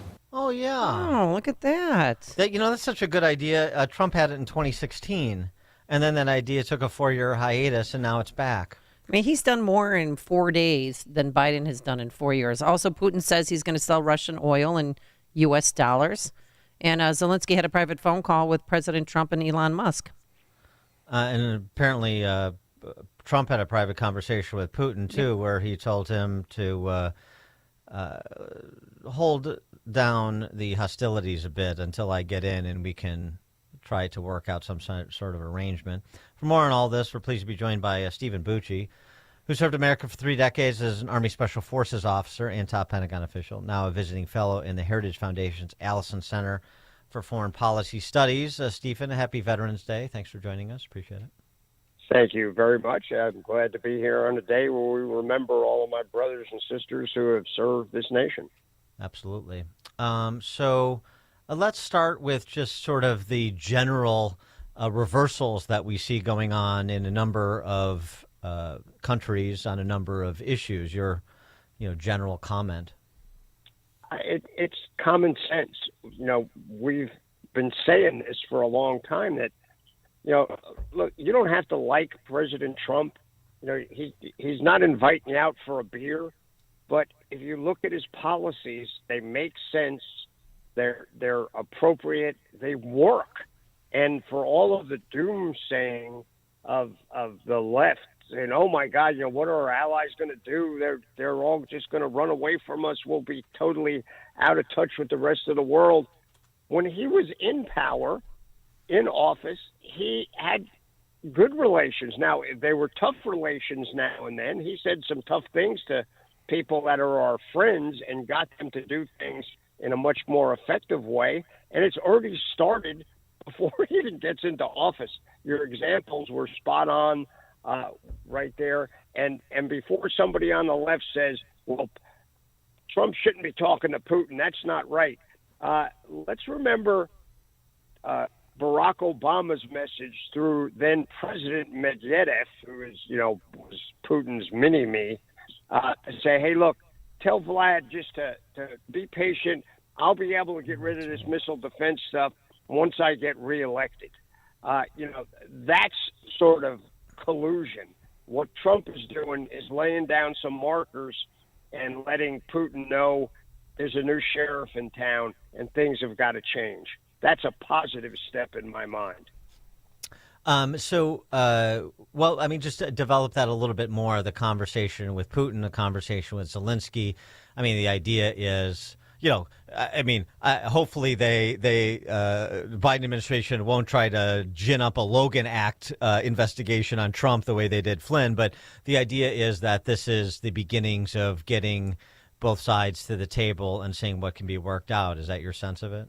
That's exactly what it is. He's setting the conditions for future negotiations, and I think the negotiations are not going to be all that much of a negotiation. I think he's going to lay down some sharp lines for Putin, and if he doesn't stay on the correct side of them, things are going to happen.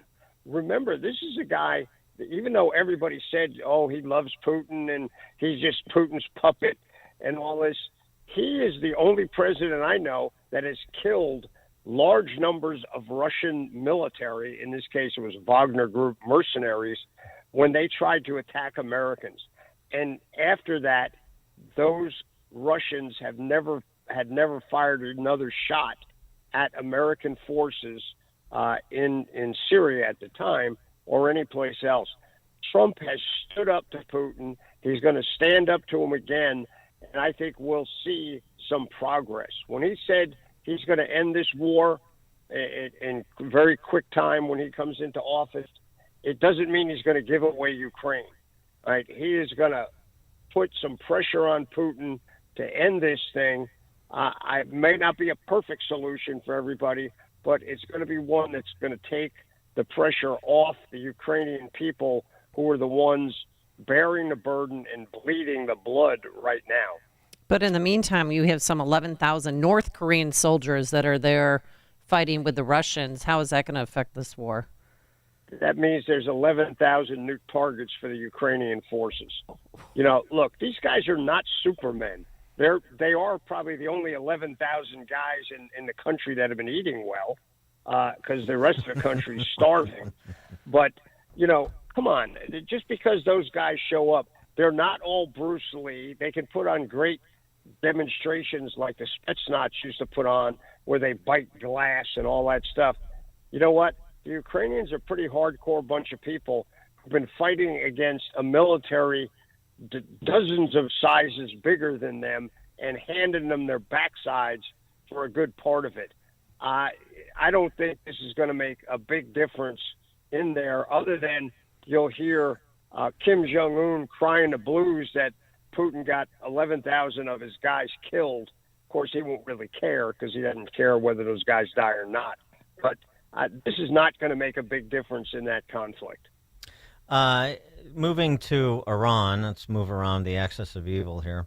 Rule Mark Garect had a piece in the Journal over the weekend he's from Foundation for the Defense of Democracies, as you know, and talking about why Iran, responding to incentives, why Iran may make a mad dash for the bomb before January 20th, and he's pointing to some mouthpieces of the mullahs in Tehran pushing for nuclearization before Trump gets in and perhaps takes the shackles off the Israelis when it comes to bombing Iranian nuclear sites, not to mention what a Trump administration may be willing to do directly. Yeah, look, if the Israelis feel that Iran has a device that fits on a missile and they're ready to use it, Israel will not wait for the United States to give them permission to act. They will act. They would rather have the United States help in that process, but if they have any inkling that that's not coming, they're going to move anyway. Israel is not going to allow Iran to hit them with a device without paying a huge price ahead of time. So, I mean, that's kind of Iran can do that and may do it because they realize Trump's not going to let them do it once he gets in office. But Israel's not going to sit by, just watching that happen. They're going to act. And I think that's our safety valve, is that the Israeli leaders have a lot more in the gut than the present people in our White House. The announcement, rather odd. Normally you don't announce who won't be in your administration, but Trump decided to make sure that the world knew 2 people will not be part of his administration. He didn't take a shot at them. He said, thank you for your service, but by publicly renouncing them, he sort of took a shot at them. I'm talking about Mike Pompeo and Nikki Haley. The Wall Street Journal editorial board suggests that Mike Pompeo's banishment is less a result of his contemplating running against Trump before he decided not to and supported him, and more about the inner circle protecting J.D. Vance from any primary competition best they can for 2028. What do you think? I'm not sure what the dynamics are there. With Nikki Haley, it's a little clearer. She ran against Trump. She was very critical of Trump in that run, even though once he was declared the candidate, she's backed him 100%. But, that sadly, because I thought she did a great job as the UN ambassador. I thought she'd make a pretty good Secretary of State. But, you got to be able to work with your boss. And if your boss does not feel comfortable with you, he shouldn't put you in a job. So I think Trump announcing that ahead of time, stopping all of the, the back and forth in the press probably makes sense. Pompeo, again, Mike Pompeo is a personal friend. I think the world of him, but he does have some differences, and perhaps, that's there. Trump had a coalition to win this election, and some of that is the very conservative end of the conservative movement. And I could see them making that sort of political decision. Hey, that's what our leaders do, guys. And anybody who thinks that's untrue or wrong doesn't understand our system. Well, Pompeo, there's a couple of things that people point to. I want to get your reaction. One is that he was behind blocking Trump from releasing documents related to JFK's assassination. Number 2 is that he had, as CIA director, had a plot to assassinate Julian Assange. Those 2. What do you say? I think both of those are kind of like lefty loon kind of ideas. Well, they're not coming from the left. That does not. I know that does not sound like something Mike Pompeo would even contemplate or do in either case.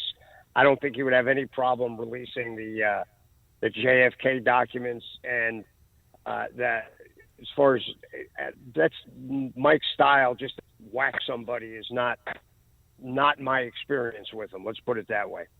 Okay. Well, I mean, you know what's out there. Just curious to get your opinion as somebody on the inside, so people hear, perspectives differing or otherwise on Pompeo in particular, because it is a little bit more curious to throw Pompeo in. The Nikki Haley thing is a little bit more obvious, especially because, just sort of fundamentally, she seems to be much more of an interventionist than Trump and Trump world is, and so there's just a sort of a philosophical divide there, even though she advanced his flag as U.S. ambassador to the UN.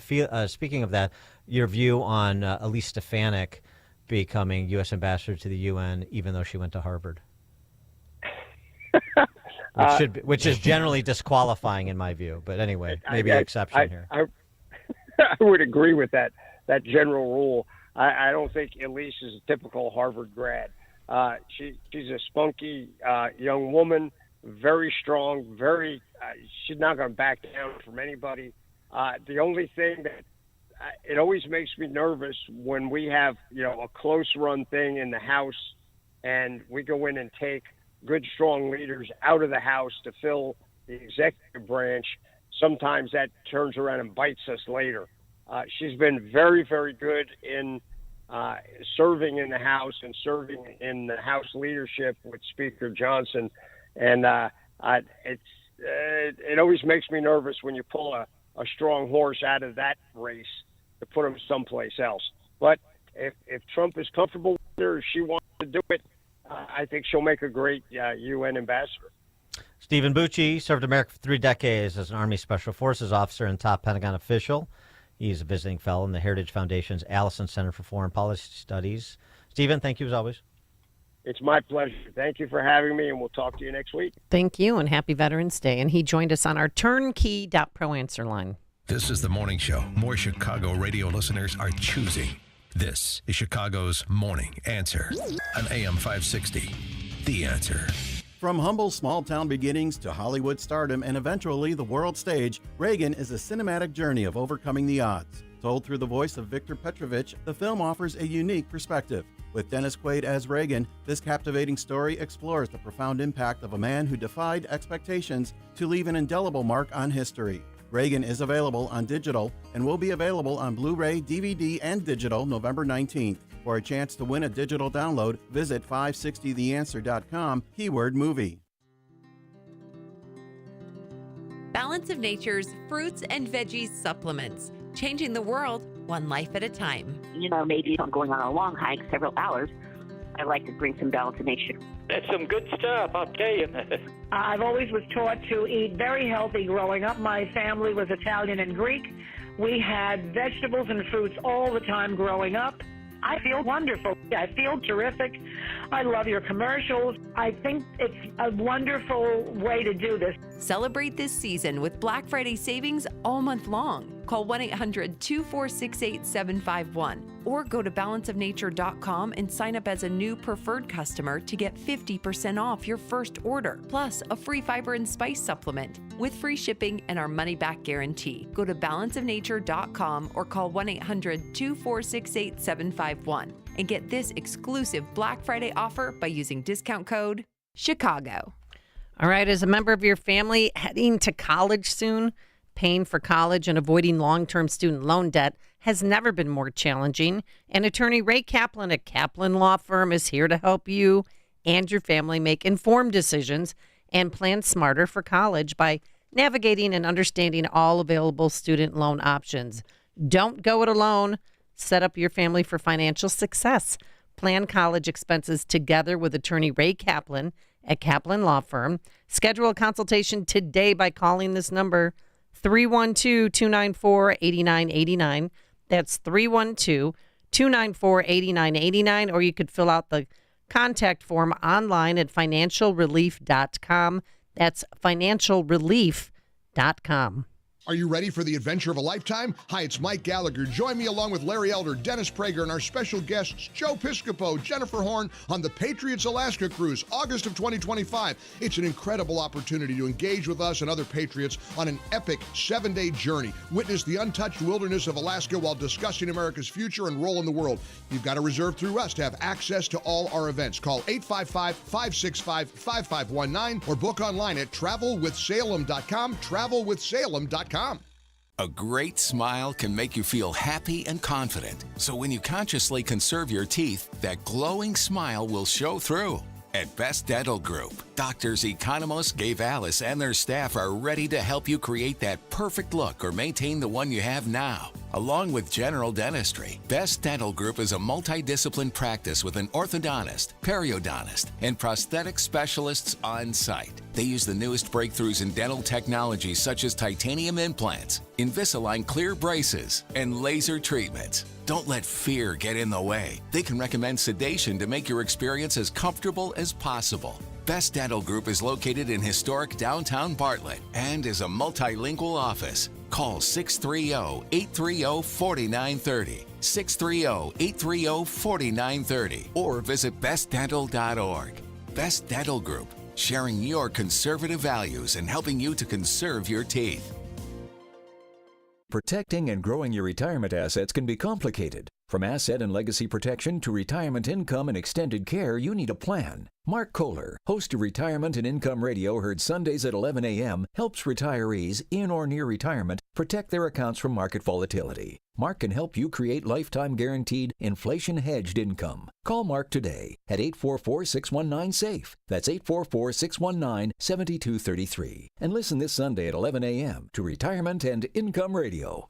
Have you ever thought about what charities and causes the brands you give your hard-earned money to support? Pure Talk, my cell phone company, supports veterans. As a veteran-led company, it's their passion project. That's why Pure Talk has alleviated $10 million in veteran debt. That's why they donate tens of thousands of dollars every month to help prevent veteran suicide. And that's why they just donated $50,000 to Mike Rowe Works, providing scholarships to veterans learning the trades after active duty. Now, isn't that a company you can get behind? Time to jump ship from Verizon, T-Mobile, or AT&T. There's a better option. Pure Talk. They give you the same great coverage, America's most dependable 5G network, for about half the cost. And you're helping our vets. It's a win-win. Dial pound 250, and when prompted, say the keyword Mike Gallagher. You'll be connected to Pure Talk's U.S. call center. That's right. They invest in American jobs to better serve you. Dial pound 250 and just say Mike Gallagher and save an additional 50% off your first month. Pure Talk is America's wireless company. AM 560, The Answer. All right, coming up on Chicago's Morning Answer. More 2016 redux. A child psychiatrist explains how to deal with family members during the holidays with whom you disagree politically. That's at 7:07. And that 4B movement is expanding. Whew. It's now 7 a.m. WIND Chicago. A sit-down at the White House. Gianna Gelosi, Fox News. President Joe Biden and President-elect Donald Trump will meet at the White House Wednesday morning as the president promises a peaceful transition. For National Security Advisor Sullivan, the president will go through top domestic and foreign policy issues when the two meet on Wednesday. This is an opportunity for the president to tell Trump where some things stand and get Trump's take on how he plans to handle those issues. The priorities of the White House in the next roughly 2 months include delivering hurricane relief funds, passing national defense policy, and confirming federal judges. Funding for Ukraine is also especially important for this administration. Sullivan is confident that by January 20th, they'll be able to send Ukraine the full amount of resources and aid that Congress authorized. He also says the president will have the chance over the next 70 days to make the case that supporting Ukraine contributes to Europe's stability. And that was Fox's Madeline Rivera. President-elect Donald Trump already speaking with leaders from the Middle East. The Trump team tells me that these leaders are telling our president-elect that they want the killing to end, they want the fighting to end, and they think he is the one who will be able to do it. Now, the most recent peace talks in Qatar between the United States, Israel, and Hamas failed. The Biden administration has now asked Qatar to kick Hamas out of its country. Now, from the Israeli side, Prime Minister Netanyahu talking about Trump saying, "We see eye to eye on the Iranian threat in all its components and the danger posed by it. We also see the great opportunities before Israel in the expansion of peace and in other realms." That's Fox's Matt Finn in Tel Aviv. Meanwhile, Trump already at work filling out his cabinet, telling the New York Post he will be nominating New York Congresswoman Elise Stefanik to serve as U.S. ambassador to the UN. He also announced on Truth Social that former acting director of U.S. Immigrations and Customs Enforcement, Tom Homan, will be his administration's border czar. America's listening to Fox News.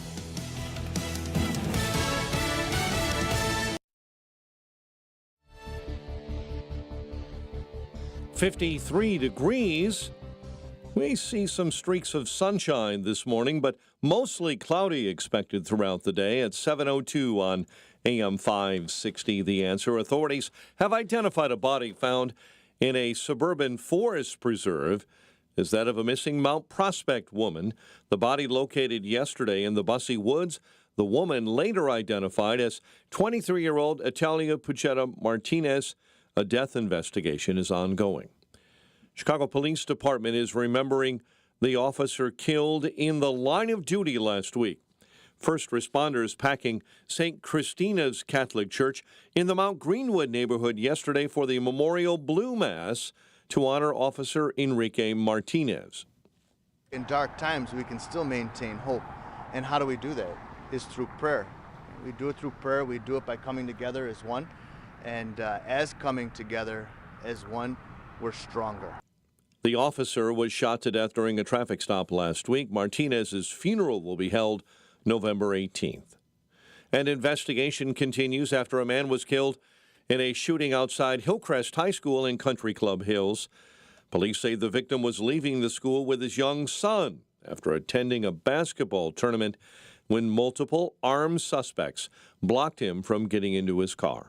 An investigation is underway after a man was shot in the head early Sunday morning in Elk Grove Village. Police say there was a group walking by another crowd on Dogwood Trail and then opened fire, injuring one. We don't have a motive.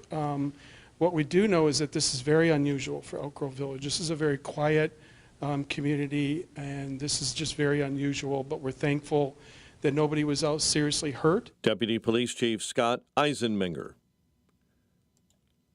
The Bear offense never got moving in a 19-3 loss to the Patriots at Soldier Field. Just 142 yards of offense.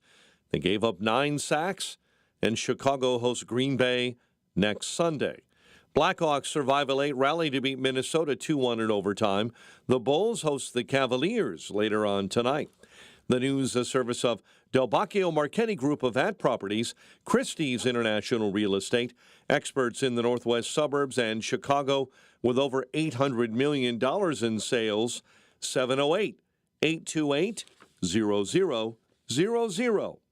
And a check of traffic and weather on the way next on AM 560. Do you just grin and bear it or bite the bullet when it comes to everyday pain? Don't. Try Relief Factor, a drug-free daily supplement that helps your body fight pain naturally. Relief Factor doesn't just mask pain, it helps reduce or even eliminate it. It's 100% drug-free, it's developed by doctors. In 3 weeks or less, you'll know whether it works for you like it works for me. Try Relief Factor for yourself. Go to relieffactor.com or call 1-800-4RELIEF and save on your first order. That's 1-800-4-RELIEF. Drivers who switch and save with Progressive could save hundreds, which could be life-changing.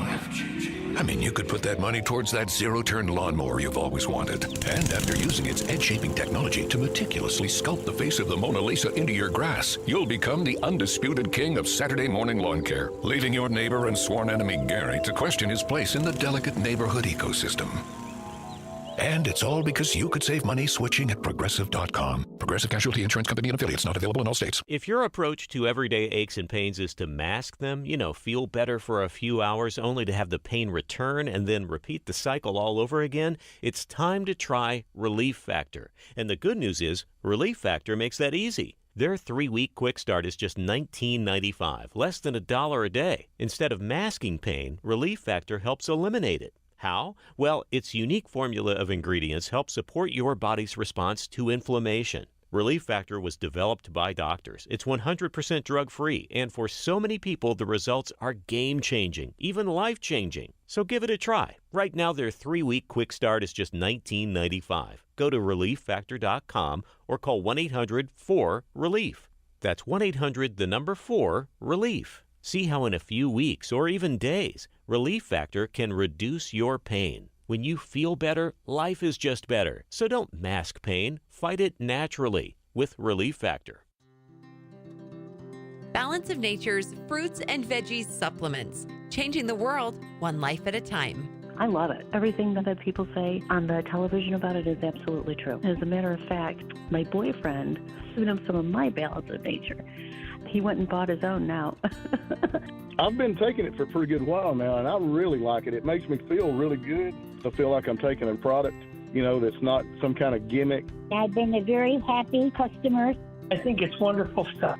Celebrate this season with Black Friday savings all month long. Call 1-800-246-8751 or go to balanceofnature.com and sign up as a new preferred customer to get 50% off your first order, plus a free fiber and spice supplement with free shipping and our money-back guarantee. Go to balanceofnature.com or call 1-800-246-8751 and get this exclusive Black Friday offer by using discount code CHICAGO.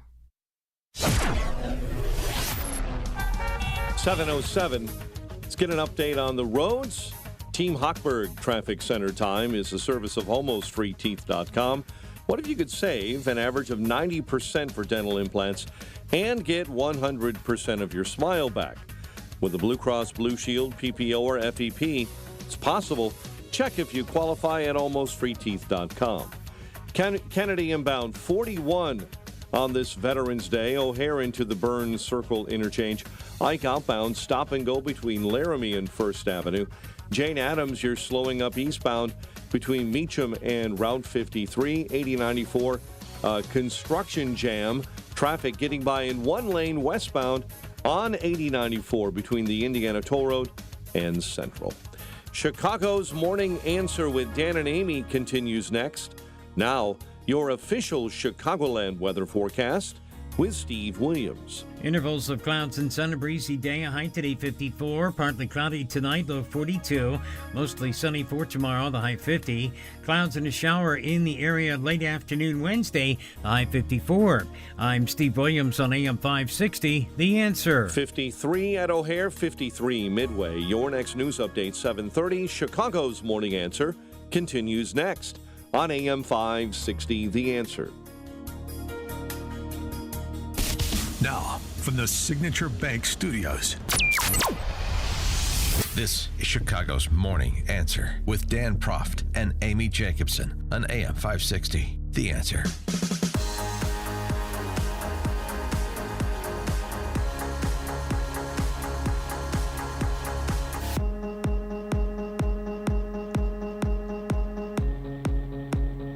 Top of the morning, Dan and Amy. We've been on this hamster wheel for 8 years. Not getting off anytime soon. First it was, how can I break bread with deplorables?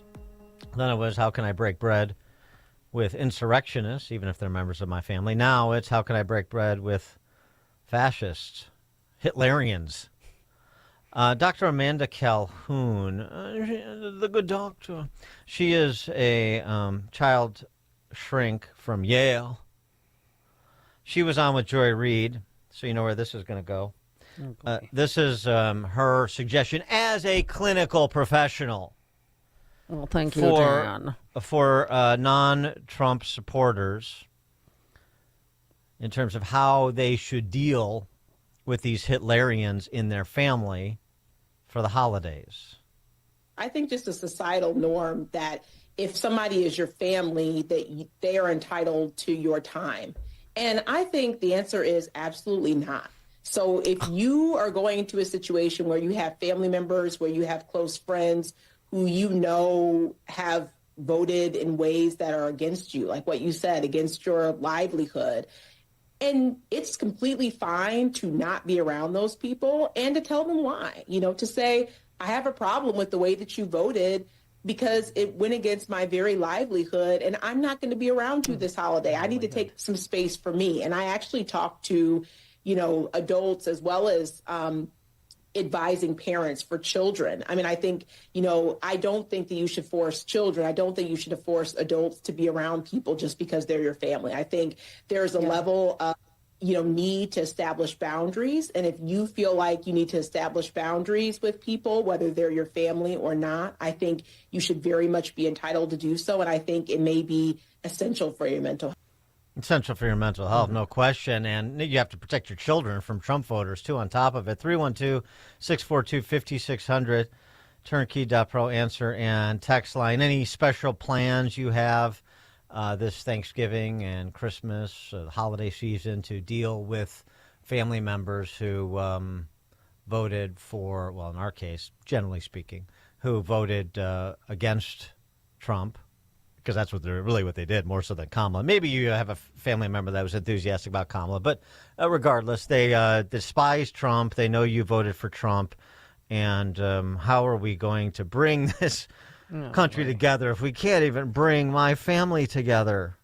312-642-5600. One lady on social media, she has kids and clear Harris supporter, and she's already telling her family because they've asked her, like, hey, what are your plans for Thanksgiving? And she let the world know her answer. Well, it's happening. The family wants to know what I'm doing for the holidays. I'm going to be here with my dogs and my daughter, who is of childbearing age and now has to get an IUD at 17 years old. And I'm going to be here with my son, who is a political target. And that should really tell you all you need to know about why I'm not going to be hanging out with y'all for the holidays. So off, choke on your turkey. Bye. Bye. Again, it's remarkable to me. The most remarkable things is that about these meltdown videos is that people choose to post themselves offering profanity-laced screeds, telling their family to go make love to themselves, as you just heard, weeping, crying, throwing a temper tantrum. I mean, they just have to be acknowledged, and what they're really upset about is learning how irrelevant they are. Joe in Willow Springs, you're on Chicago's Morning Answer. Hey, Dan and Amy, how are you? Good. Good. Hey, listen, what I noticed is that I looked up what 2020 brought in the way of presidential elector, and 81 million went for Biden and 74 million went for Trump. And in this election, which was highly contested, 70 million went for Harris, right? 74 went for Trump. So Right. there was 11 million votes missing from 2020. Were they real votes? I doubt it. So is this going to be the discussion at the Thanksgiving table? You're going to try to who can find Litigate the this. 11 million votes? What happened to the 11 million votes? Well, it was a different time. It was during COVID where people were mailed ballots, too. Exactly, and that was what opened the door for them. Thanks for the call, Joe. We get it, but let's try to focus on the Thanksgiving Day table if we can here, and what you're going to do. I mean, since there's such antagonism coming from some of those who choose to profile themselves on social media as maladjusted. Just wondering what you do when there's division within your family on the topic, particularly some of the sour grapes that may be coming from the other side. Steve, Northwest Side. I'll tell you what, Dan. Good morning, Dan and Amy. This subject you're talking about hits home very hard. We haven't spoken to my son since late 2015 when Trump won the election. He wanted us to vote for Hillary, which we could not under any circumstance do.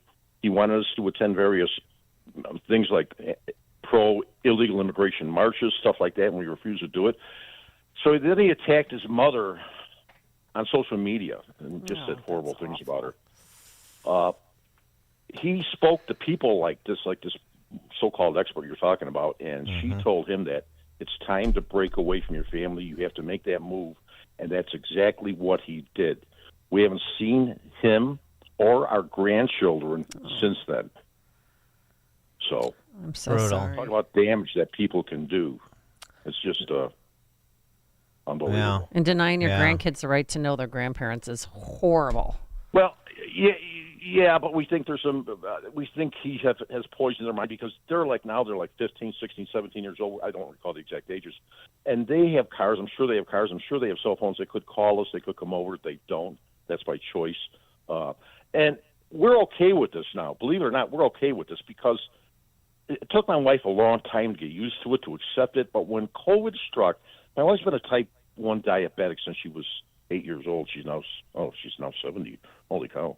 And this just in. Sneaks up on you. Yeah, right. Yeah. Nobody told me I was going to get this old as fast.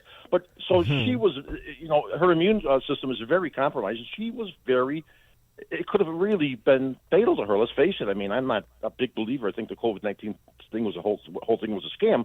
But there were people I know, like Johnny Garrido's dad, that passed away from COVID-19. Yeah.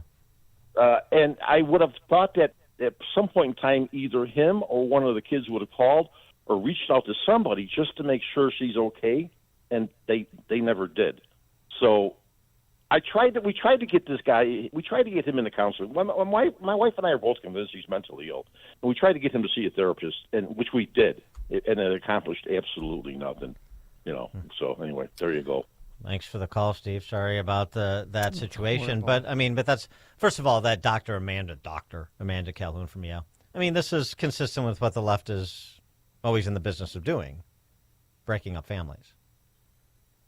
Right? They want your family to be separated, particularly if the separation is political in orientation, because then they step in, usually in the form of the state. And it doesn't matter if your kids are, no longer minors. They're still happy to break it up along political lines because that just means they have more cult members. Matt, South Bend. Good morning. I just think there needs to be the menu choice there. We all need to get over it. We need to give thanks for being in this country and offer lame duck. I'm sorry I had to go there.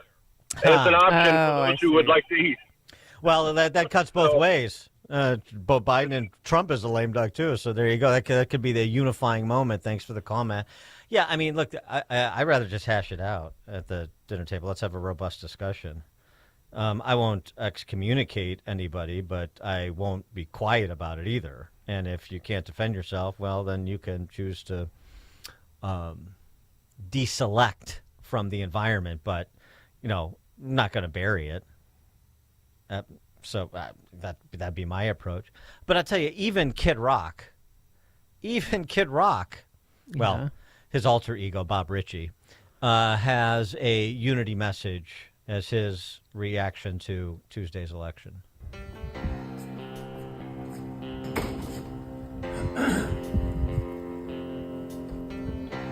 First off, let me convey to my family, friends, and supporters that now is not the time to gloat.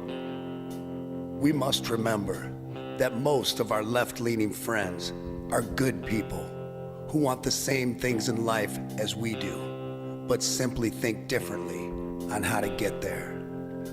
It is now time to be the bigger man, to extend an olive branch and unite all reasonable people of this great nation. God has blessed America, and together with President Trump, we will make America great again.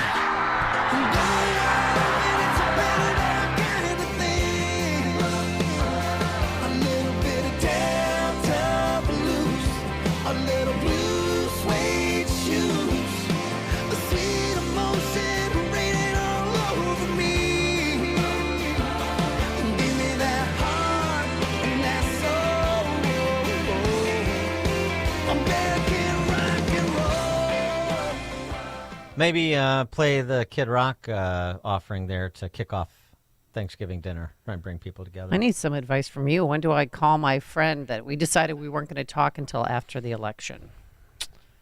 Do I wait another week? Do I wait another month? Do I never make the phone call? I don't know the particular dynamic between you and your friend. Well, she just randomly called me on a Tuesday afternoon and started screaming at me. And I was going through some other things at the time, like, do I ever call you and yell at you because you're supporting Harris or Biden? No, I never do that. And why are you calling? And then she just wouldn't let up. Yeah. I don't know. I don't have friends like that. No, you don't. For all kinds of obvious reasons. So I'm gonna let you have to figure that one out. Thanks. You're gonna leave the sister on a string here. Thank you. Ralph and Rantoul. Yeah, good morning. Hey, I don't have any music to sell, so I don't have to do some sort of conciliatory video thing like Kid Rock. So anybody who comes to my Thanksgiving dinner and can't handle the argument, well, I made their mashed potatoes extra dry, so when their tears flow into them, it'll get soft and salty, and they can choke it down. Wow. Okay. That's... It's going to be sharp elbows at Ralph and Rantoul's dinner table. Get out the knives. Grant and Rockford.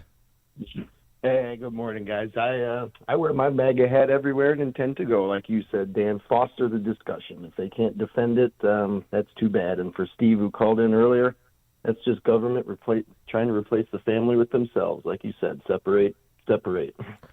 Thanks for the call, Grant. I mean, now maybe there are exceptions, although I got to tell you, like some of these meltdowns that are already becoming iconic, like that Pat Girl person from 2016 with her scream. It would be fascinating if they essentially were compelled to sit and have a meal with me for an hour. It'd be really interesting. I don't think they could handle it. It'd be really interesting to get past like their 25-second to minute and a half TikTok rants and temper tantrums, and it would just be fascinating to peel back the layers and see what's actually hiding in there. Like this guy. Not okay. This is not okay. This is a guy. Yeah. This simply will not do, and this is not okay, and I'm not good with this. This is sick. The not okay guy. Guess who's coming to dinner? Ron, Southside.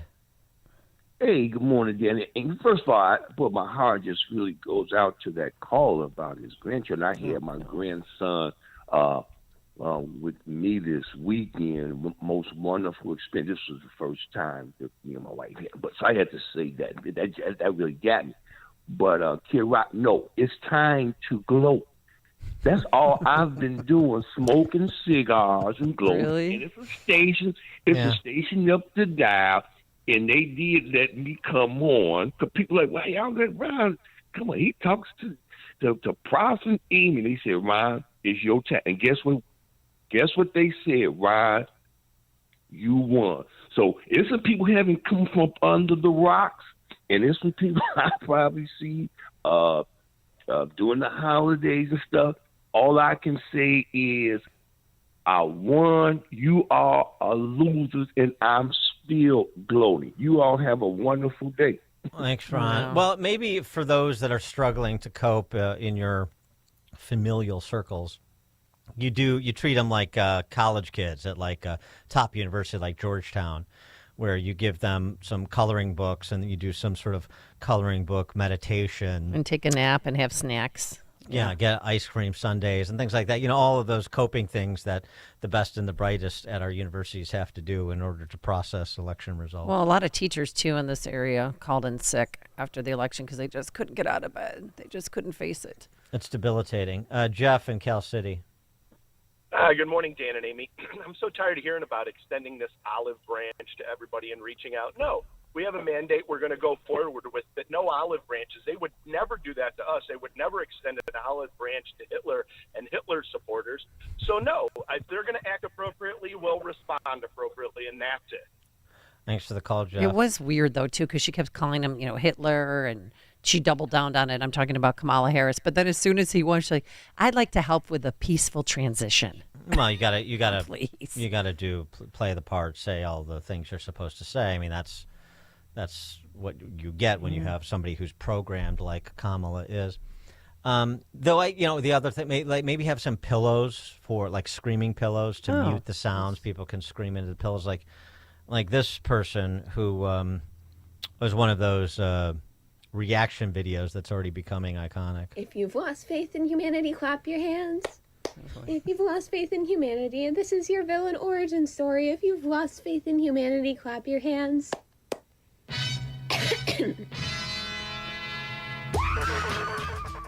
That's the screaming into the pillow part. Danny in Virginia. Hey, how you guys doing?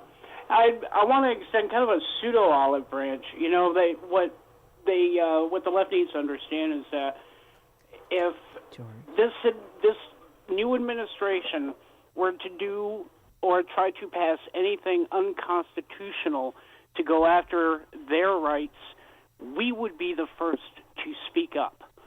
I really wish they would understand that we would be the political wall, if you will, to protect them.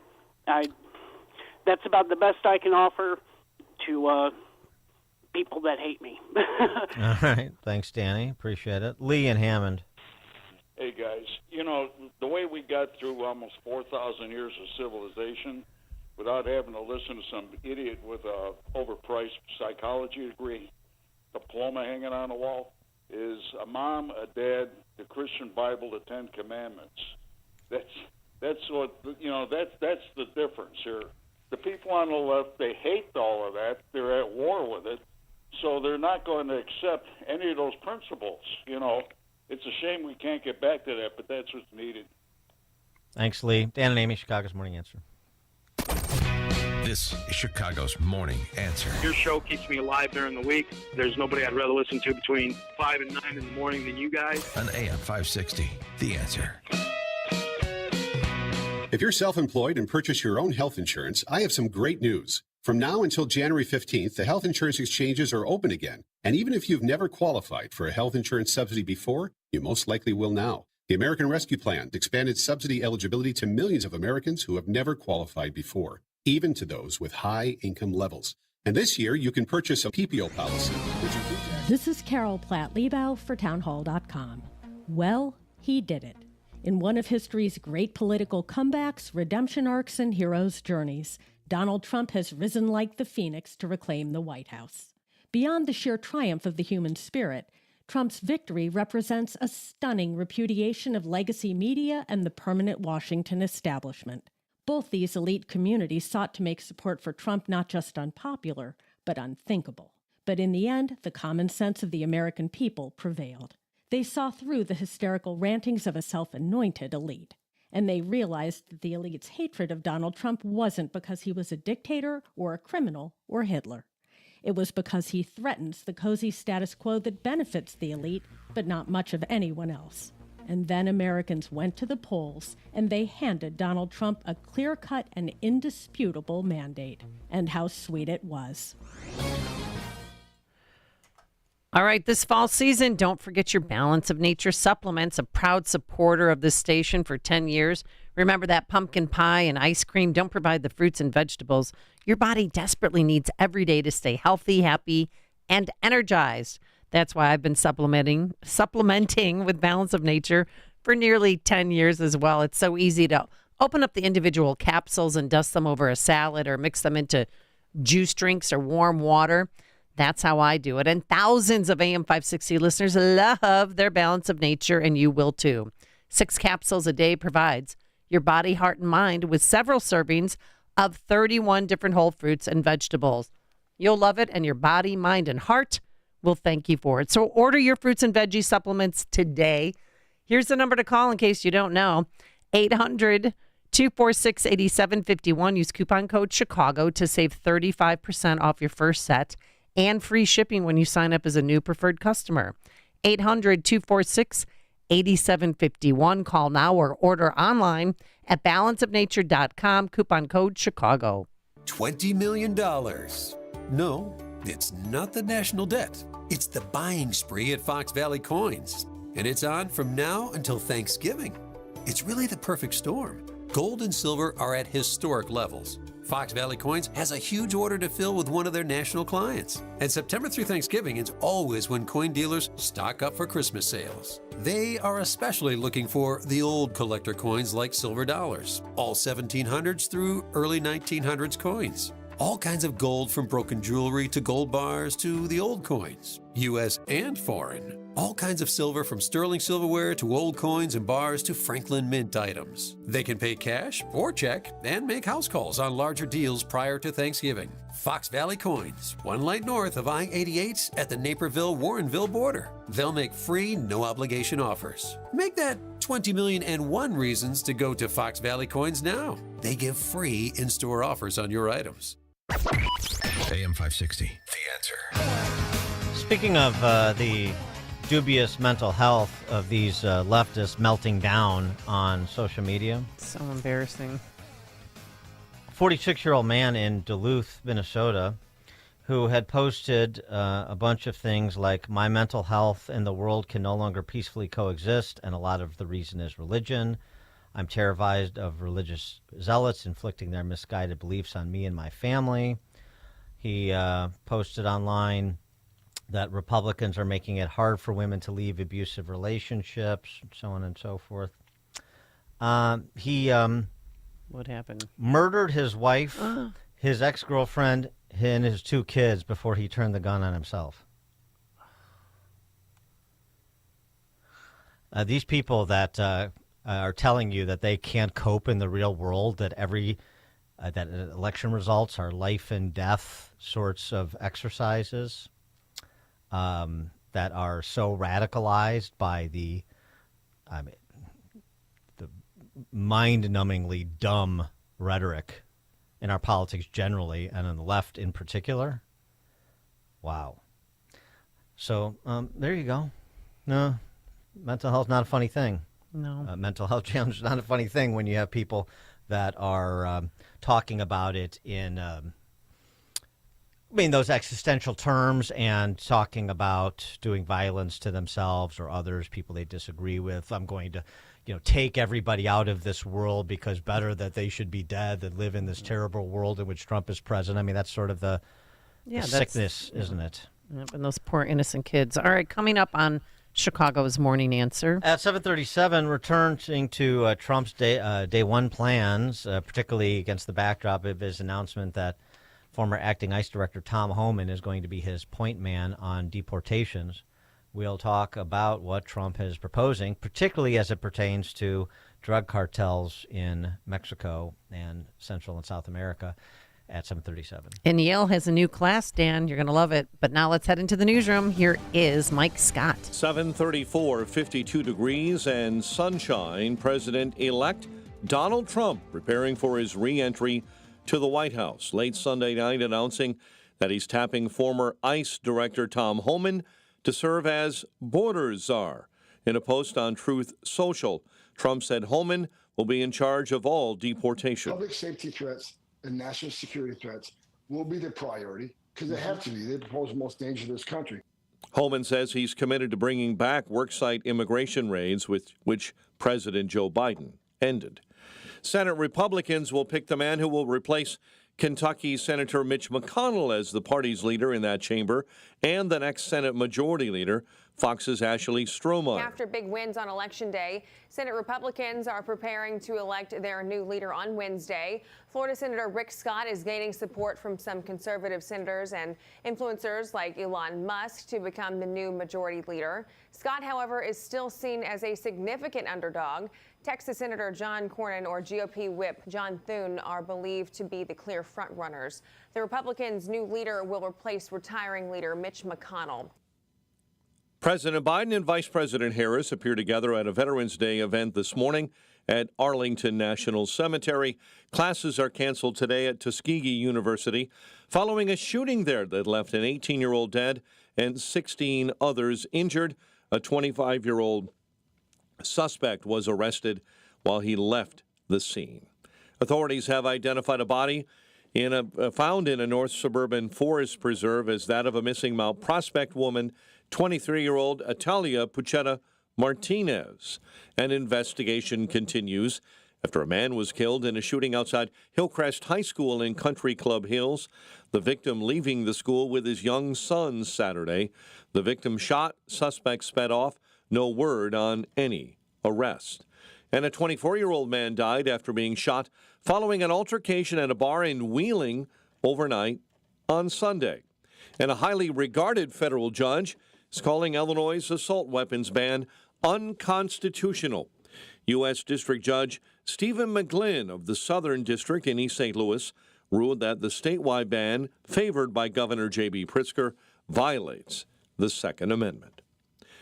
The Bear offense never got moving in a 19-3 loss to the Patriots at Soldier Field. The Blackhawks survive a late rally, beat Minnesota 2-1 in overtime at the UC. The Bulls host the Cavaliers later on tonight. The news is a service of Blue Stars Security. Support our police and hire the police to personally protect you and your business. Visit online for a free consultation at bluestarsecurityllc.com. A check of traffic and weather on the way next on AM 560. From humble small-town beginnings to Hollywood stardom and eventually the world stage, Reagan is a cinematic journey of overcoming the odds. Told through the voice of Victor Petrovich, the film offers a unique perspective. With Dennis Quaid as Reagan, this captivating story explores the profound impact of a man who defied expectations to leave an indelible mark on history. Reagan is available on digital and will be available on Blu-ray, DVD, and digital November 19th. For a chance to win a digital download, visit 560theanswer.com, keyword movie. A large retail store just canceled a huge order, leaving MyPillow with a ton of extra MyPillows. But you know what? That's their loss and your gain. For the first time ever, you'll get a standard classic MyPillow for wholesale prices, only $14.88. But it gets even better. For a limited time, they're going to offer their entire classic collection at wholesale prices. Get queen-size MyPillows for just $18.88. Upgrade to king size for only $1 more. Get the body pillows for $29.88 and multi-use MyPillows for only $9.88. So go to MyPillow.com and use promo code LIBERTY or call 800-489-0201 to take advantage of wholesale pricing for the first time ever and receive free shipping on orders over $75. That's right. Get the standard MyPillow for only $14.88. They have never been offered this low before. They're limited quantities at this price, so the limit is going to be 10, and once they're gone, they're gone. So go to MyPillow.com or call 800-489-0201 and use promo code LIBERTY to get the standard MyPillow for only $14.88, the lowest price ever. Is thinning hair or a receding hairline making you self-conscious? Try Hair Grow from New Nordic. Stop feeling embarrassed about thinning hair and start feeling your best with Hair Grow. 7:39. Team Hochberg Traffic Center time, a service of Balance of Nature fruits and veggies in a capsule. Save 35% off your first preferred order with promo code Chicago. Order online at balanceofnature.com. Save 35% as a preferred customer. Hurry, offer ends soon. Southeast side, Ewing Avenue, north and southbound between Indianapolis and 99th Street, shut down for road work. CTA rerouting buses for the entire next couple of days, and we'll keep an eye on that. Northwest side, Irving Park, east and westbound, remains closed after an early morning fire. The fire is out, but crews remain on the scene. Carroll Stream, an accident, DuPage County, Schmalley, southbound between North and Burns, and delays on 8094 westbound at Torrance. There's an accident being moved to the left shoulder. Chicago's Morning Answer with Dan and Amy continues next. AM 560 Weather Center forecast. Breezy with intervals of clouds and sun. High 54, partly cloudy and 42 overnight. Sunshine 52 right now. Your next news update is at 8. And Chicago's Morning Answer continues next on AM 560 The Answer. Now, from the Signature Bank Studios.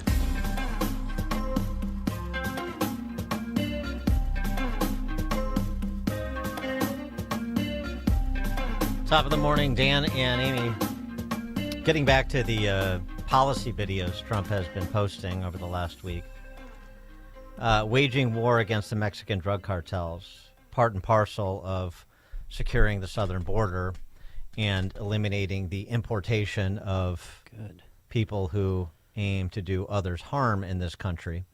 This is Trump's prescription in part. When I am president, it will be the policy of the United States to take down the cartels, just as we took down ISIS and the ISIS caliphate, and just as, unlike the situation we're in today, we had a very, very strong border, the strongest border, in fact, in the history of our country, and drugs were at a low of 45 years. There's been nothing like what we did just 2 years ago. We will show no mercy on the cartels. Every day, drug traffickers are using the waters of our region to ship their lethal poisons to America, killing so many of our people and ruining families. In addition to restoring strong border security, I will deploy all necessary military assets, including the U.S. Navy, to impose the full naval embargo on the cartels. I did that before, and it worked. What we did was incredible. We will guarantee that the waters of the Western Hemisphere are not used to traffic illicit drugs to our country. Furthermore, I will order the Department of Defense to make appropriate use of special forces, cyber warfare, and other overt and covert actions to inflict maximum damage on cartel leadership, infrastructure, and operations. I will designate the major cartels as foreign terrorist organizations. We will sever their access to global financial systems.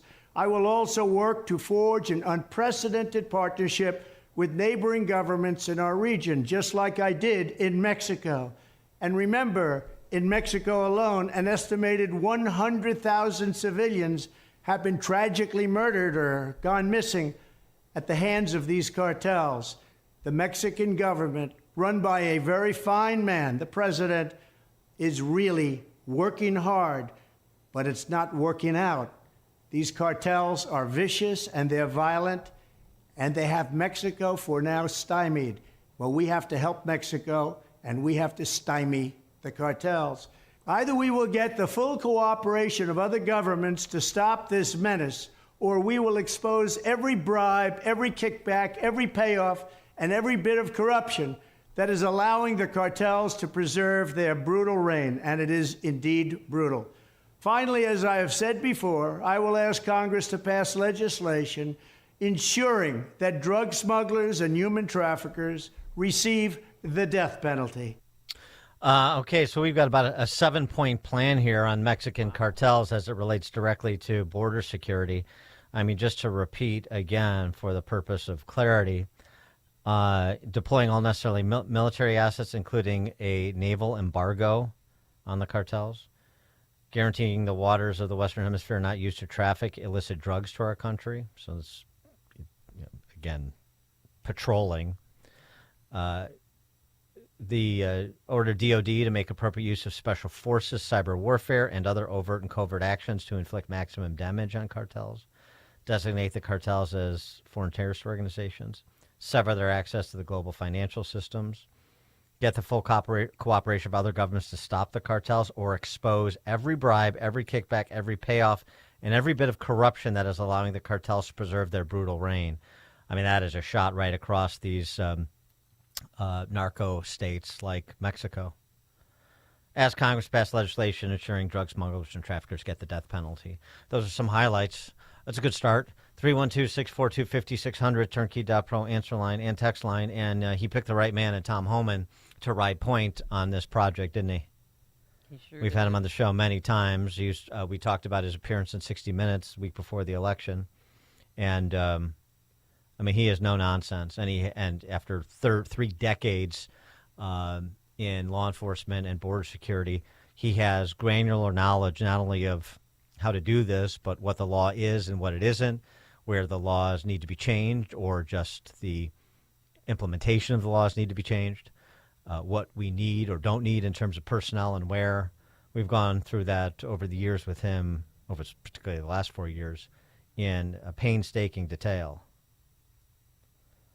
This was all good, generally speaking. And it's interesting he referred to AMLO, and now you've got the incoming Mexican president, the female. What about the death penalty for those who bring drugs over, the fentanyl that is killing our teens? It was interesting. He referred to AMLO as a good man who's trying to do a good thing. That's buttering him up for the purpose of trying to extract more from him, because the flip side is the reportings are Trump's threat to use tariffs on the importation of goods from Mexico, Mexican manufactured goods, or whatever goods that are manufactured in Mexico, whether they be by Mexican-owned companies or not. This is sort of what Howard Lutnick said, using this as a cudgel to extract concessions. And this time it's not concessions necessarily, at least immediately, with respect to tariff levels. It's concessions with respect to the Mexican government falling in line with returning to remain in Mexico, working with our military, our federal law enforcement, federal border security to seal up that border and to have an orderly process to emigrate to this country. He's saying nice things, but they're being backed up with sticks, and it's going to be very interesting to see how that plays out and how quickly he's able to get more cooperation from the Mexican government, because that's mission critical here. And the idea that he would expose, to put this in there, this is really good. I'm going to expose every bribe, every kickback, every payoff. We know how these huge cartels, not just in Mexico, but throughout Central and Southern and South America, infiltrate the government and buy off police and politicians and so forth. Oh, yeah. This has been well documented for generations. And we have the drop on most of this, with all the resources we have in service of drug interdiction of human traffickers, border security, general national security. We know a lot more than we disclose about these foreign actors, including heads of state, and he's basically threatening them with exposure. Trump just does everything better, and we got a great text message. Dan and Amy, the war on drugs was never successful because those in power never targeted the cartels. Instead, they targeted the middleman and the consumer. Kevin, Austin, Texas. I can't wait to have Tom Homan in front of the AOC going after her. He tears her apart. It's fantastic. And one thing you didn't talk about is they're talking about what they're going to do to sanctuary cities. Oh, you like that infrastructure funding? Yeah, you're not going to get it. Just like they did it to enforce the drinking age up to 21. I hope they do it. Thanks for the call. And speaking of AOC, a story out over the weekend. A man accused of strangling a naturalized U.S. citizen and mother of four that occurred in AOC's district last year was an illegal migrant released into the country after being encountered by federal agents at the border. 20-year-old illegal migrant from Colombia, and killed a mother of four named Zoraida Leo, an immigrant from the Dominican Republic who realized the American dream in 2018 when she and her sister became naturalized citizens. So again, it is the exploitation of American citizens, of naturalized citizens, recent immigrants, current migrants even, because there is no distinction, and particularly by the cartels and these coyotes, get people in the country that are in service of the cartel or in debt to the cartel and are essentially indentured servants or operatives or operatives of hostile foreign governments, or just economic migrants. There's no distinction because it's just cash to them, and there's no distinction because it's just more votes for the left. Well, that's coming to an end. Dawn in Batavia. Good morning. I am encouraged to hear that we're going to start acting like a serious country again. That is welcome news. I would like to see Jeff Sessions brought back. It was Jeff Sessions who spearheaded much of this in his many years of trying to move Congress in the proper direction. I would like to see him and soon to be again President Trump make amends and clear the table. I'd like to see him back in the cabinet again. All right. Thanks for the call, Dawn. I hate to break it to you. I don't think that's going to happen, but okay. Will and Skokie. Hey, good morning. There's a TV show out now, which, whatever. It basically talks about going after the drug cartels because they are a national crime, an international crime thing. When you stop to think about it, every single gang in urban America, they have connections to these drug cartels. So it's actually also a war on gang violence as opposed to just, international drug stuff. I think this is a great way to do it. We're going to finally put our foot down and stop this stuff. 100%. Thanks for the call, Will. I think he's referring to The Lioness we talked about actually last week, starring Zoe Saldana. Pretty good. It's Taylor Sheridan is the showrunner on that. Did you watch Yellowstone, by the way, last night? No. I'll get to it. Yeah. Modern day Who Shot JR? Joe in Naperville. Yeah, I love it. In one speech, Trump did more to secure a border than the border czar Kamala Harris did in her entire term. Thanks for the call, Joe. Well, the mere fact that he won is stopping hundreds of people from coming here. And in fact, that the group that was coming here, 3,000, Fox is reporting that more than half of them turned around and went back to their home countries. Well, here's one gentleman in New York who's very worried about Trump's mass deportation. Very, very worried. Donald Trump won, and I am very, very afraid that he might deport my mother-in-law. She entered illegally to the country, and she lives in Street 4, number 47, apartment D, New York. I am very, very concerned. That's right behind the green apartment. Oh. Yeah. Give out her cell phone number next. Nothing bad happened to her. The gate is always open. They don't have any dogs either. Street 4, number 47, apartment D. It's an emotional time for some. Yeah. Kristen Welker at Meet the Press said, relayed her conversation with President Trump on his mass deportation program. And here again, we have the D.C. press corps now pretending to be the Green Eye Shades crew. They're very worried about the price tag on all of this. I spoke to the president-elect on the phone 48 hours after his victory and asked him what he believes his mandate is. He told me it's to bring common sense back to the country. As for day one, he told me, I think we have a lot of firsts, and brought up strengthening the border. I pressed him on the price tag of his mass deportation plan, which experts say could be in the billions. He told me, quote, it's not a question of price tag. Really, we have no choice. When people have killed and murdered, they're not staying here. There is no price tag. That's supposed to be jarring, I guess, to the viewer. There is no price tag.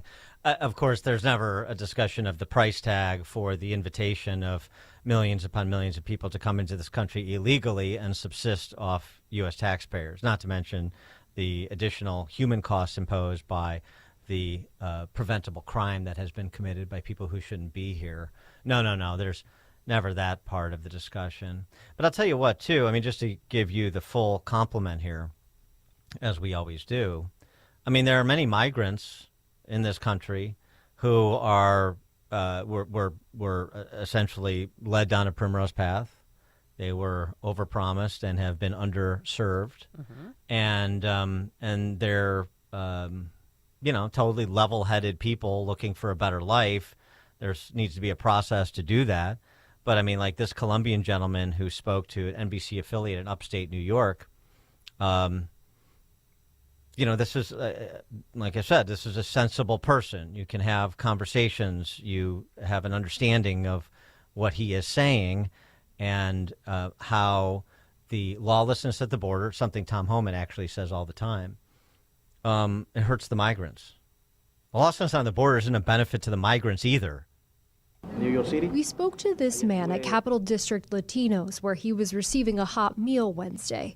We're not showing his face on camera because migrants say they've been told by DocGo not to speak to media. He's from Colombia and says he's well educated. He wants to work and get his children who are 8 and 10 years old into school, but has not been able to do either of those things. He says false promises from DocGo brought his family to Albany. He says he worries for the children that they're not developing skills in English or getting acclimated to the U.S. and are instead languishing in the hotel. He also claims the food provided to people living in the hotels has been inedible. He says, they told us the conditions would be much better in Albany. When we arrived, we realized that was not the case. Not that we are not appreciative of the food, it's the fact that the food is not edible. It smells bad, it tastes bad. I reached out to DocGo about migrants' claims. They tell us in part, quote, DocGo provides 3 full meals per day, which are both sufficient and nutritionally sound. These meals are prepared by an experienced chef who works at a local minority and women-owned business and are delivered fresh twice a day. It's a minority or women-owned business. Gee, why do you include that? Let me tell you about DocGo. DocGo is a publicly traded mobile health care company that got a $432 million no-bid contract from New York City to relocate these migrants to upstate New York to relieve some of the pressure on New York City.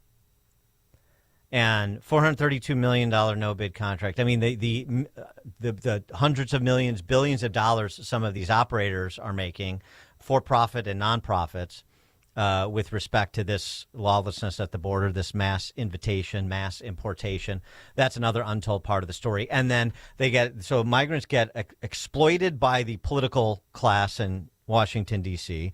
Often they get exploited by criminal organizations like cartels. Then they get exploited by our own government here while because they're sort of used as props to funnel money to preferred contractors. By the way, there's a story in an upstate publication about this guy, Stanley Varshavsky, and this DocGo for-profit that suggests not only does he get the no-bid contract on the one end, family have interests in the hotels where the migrants were located to on the back end.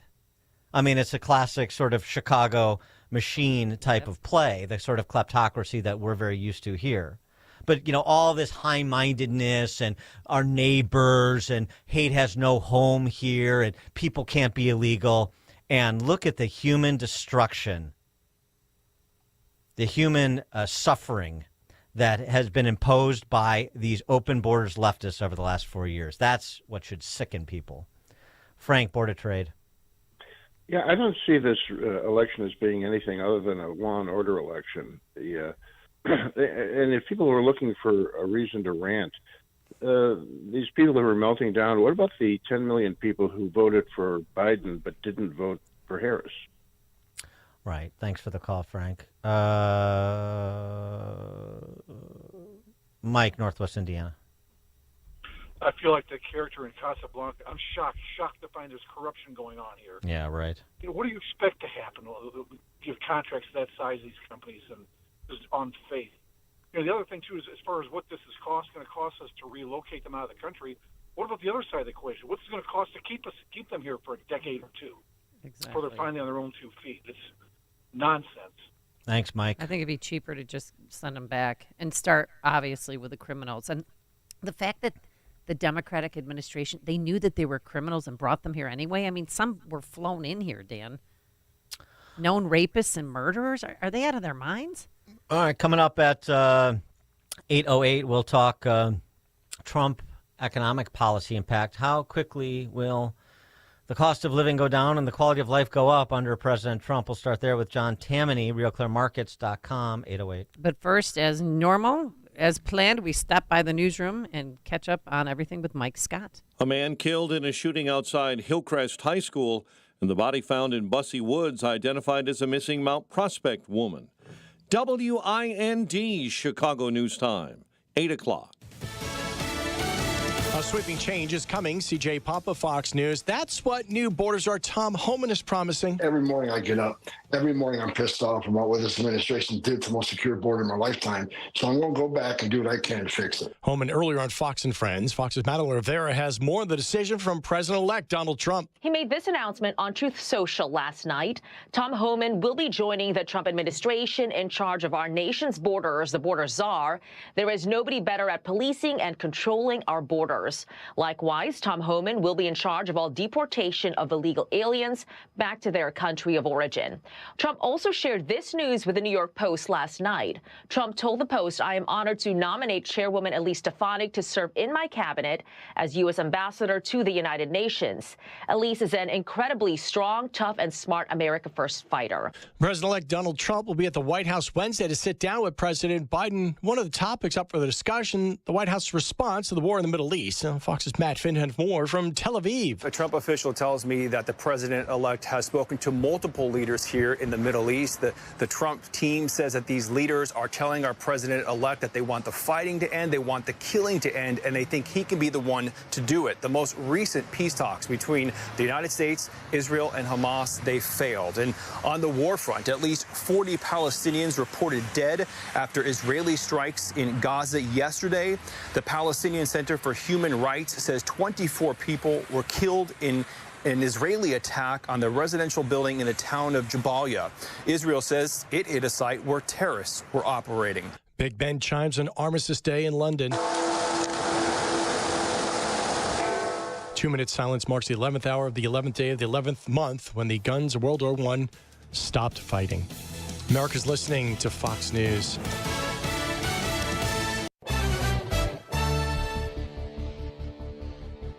Sunshine and 52 degrees at 8:02 on AM 560. The Answer. Good morning.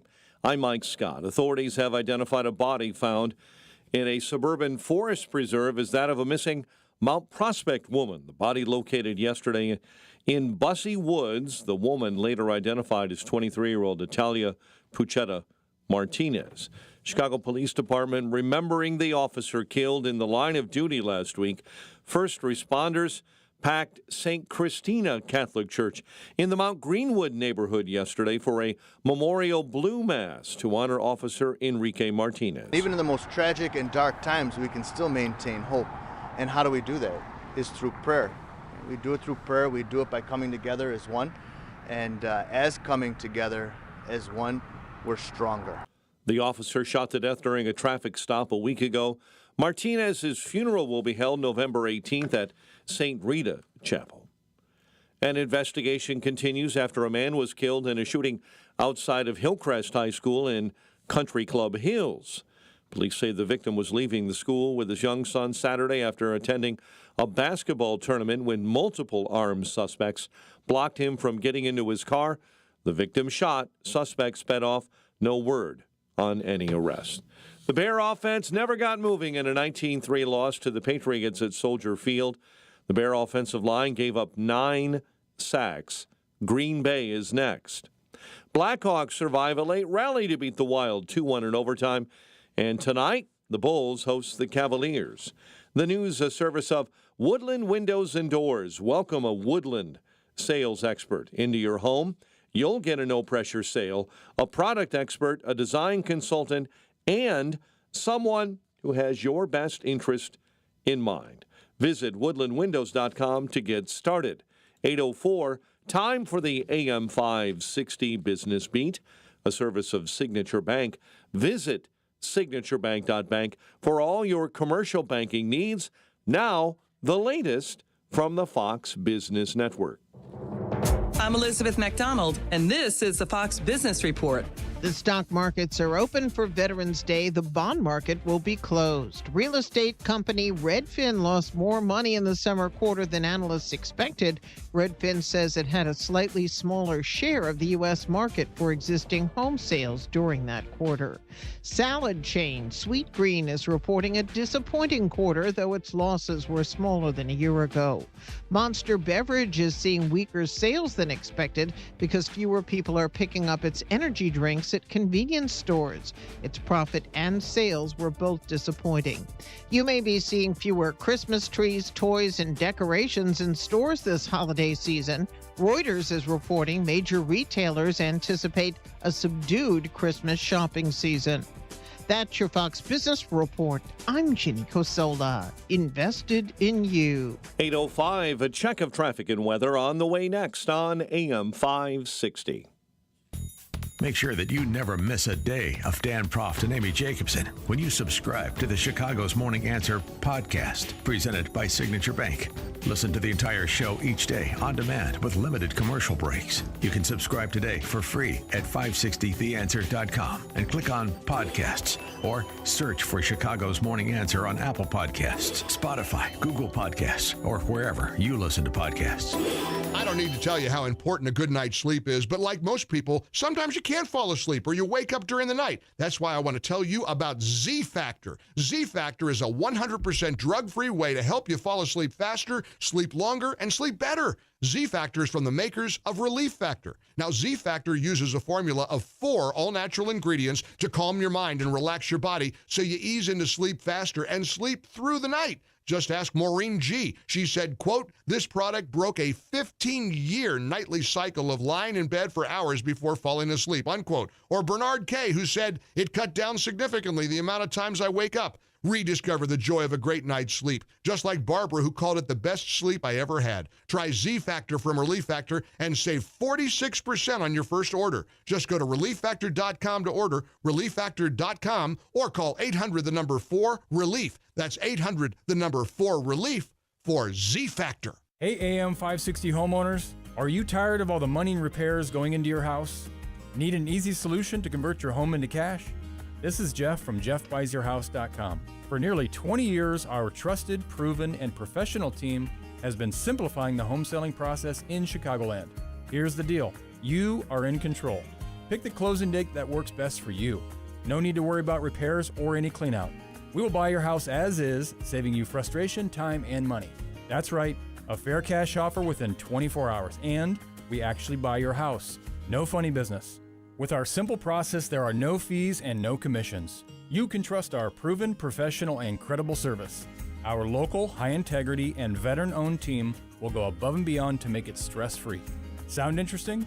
Sell your house to the trusted source by calling us at 630-895-9530. That's 630-895-9530 or JeffBuysYourHouse.com. If your approach to everyday aches and pains is to mask them, feel better for a few hours only to have the pain return and then repeat the cycle all over again, it's time to try Relief Factor. And the good news is, Relief Factor makes that easy. Their 3-week quick start is just $19.95, less than $1 a day. Instead of masking pain, Relief Factor helps eliminate it. How? Well, its unique formula of ingredients helps support your body's response to inflammation. Relief Factor was developed by doctors. It's 100% drug-free, and for so many people, the results are game-changing, even life-changing. So give it a try. Right now, their 3-week quick start is just $19.95. Go to ReliefFactor.com or call 1-800-4-RELIEF. That's 1-800-4-RELIEF. See how in a few weeks or even days, Relief Factor can reduce your pain. When you feel better, life is just better. So don't mask pain. Fight it naturally with Relief Factor. Let's get a check on the roads. We do that, of course, in our Team Hochberg Traffic Center, inbound on the Kennedy Expressway. Right now, we are seeing delays between the Edens and Ohio and 1 hour from O'Hare into the Burns Circle interchange. Delays on the Ike as well, outbound between Cicero and North Avenue. Accident on the Dan Ryan coming inbound in the locals near the Stevenson Expressway. Traffic, a service of Balance of Nature fruits and veggies in a capsule. Save 35% off your first preferred order with promo code Chicago. Save 35% as a preferred customer. Hurry, offer ends soon. Chicago's Morning Answer with Dan and Amy continues next. Now, your official Chicagoland weather forecast with Steve Williams. A breezy day today with clouds and sun. Our high today 54. Partly cloudy tonight, low 42. Sunshine tomorrow, the high 50. And then clouds, a shower in the area for late day Wednesday, the high 54. I'm Steve Williams on AM 560. The Answer. Mostly sunny and 52. Your next news update, 8:30. Chicago's Morning Answer continues next on AM 560, The Answer. Now, from the Signature Bank Studios. This is Chicago's Morning Answer with Dan Proft and Amy Jacobson on AM 560. The Answer.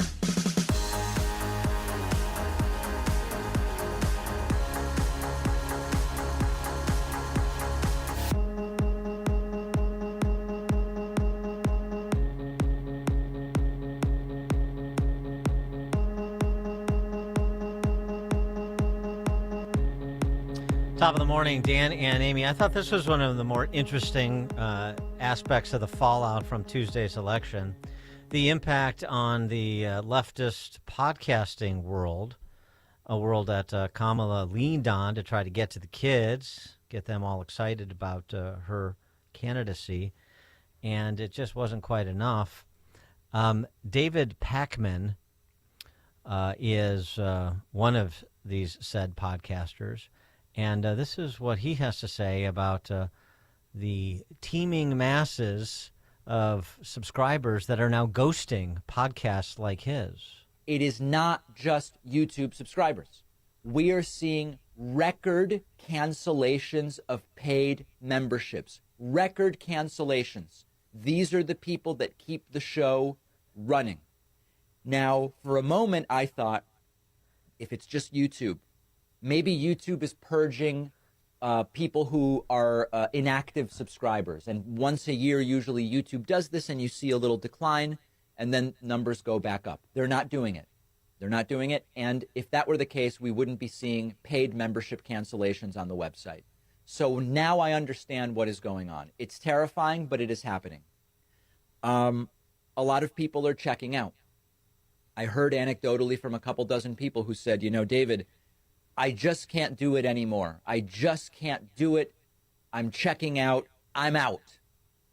And the reason that this is terrifying, not only because it puts everybody in left-wing media's livelihoods at stake and at risk, it terrifies me because our instinct is the opposite of what the right does, and we will get crushed if this is the way we respond to a defeat.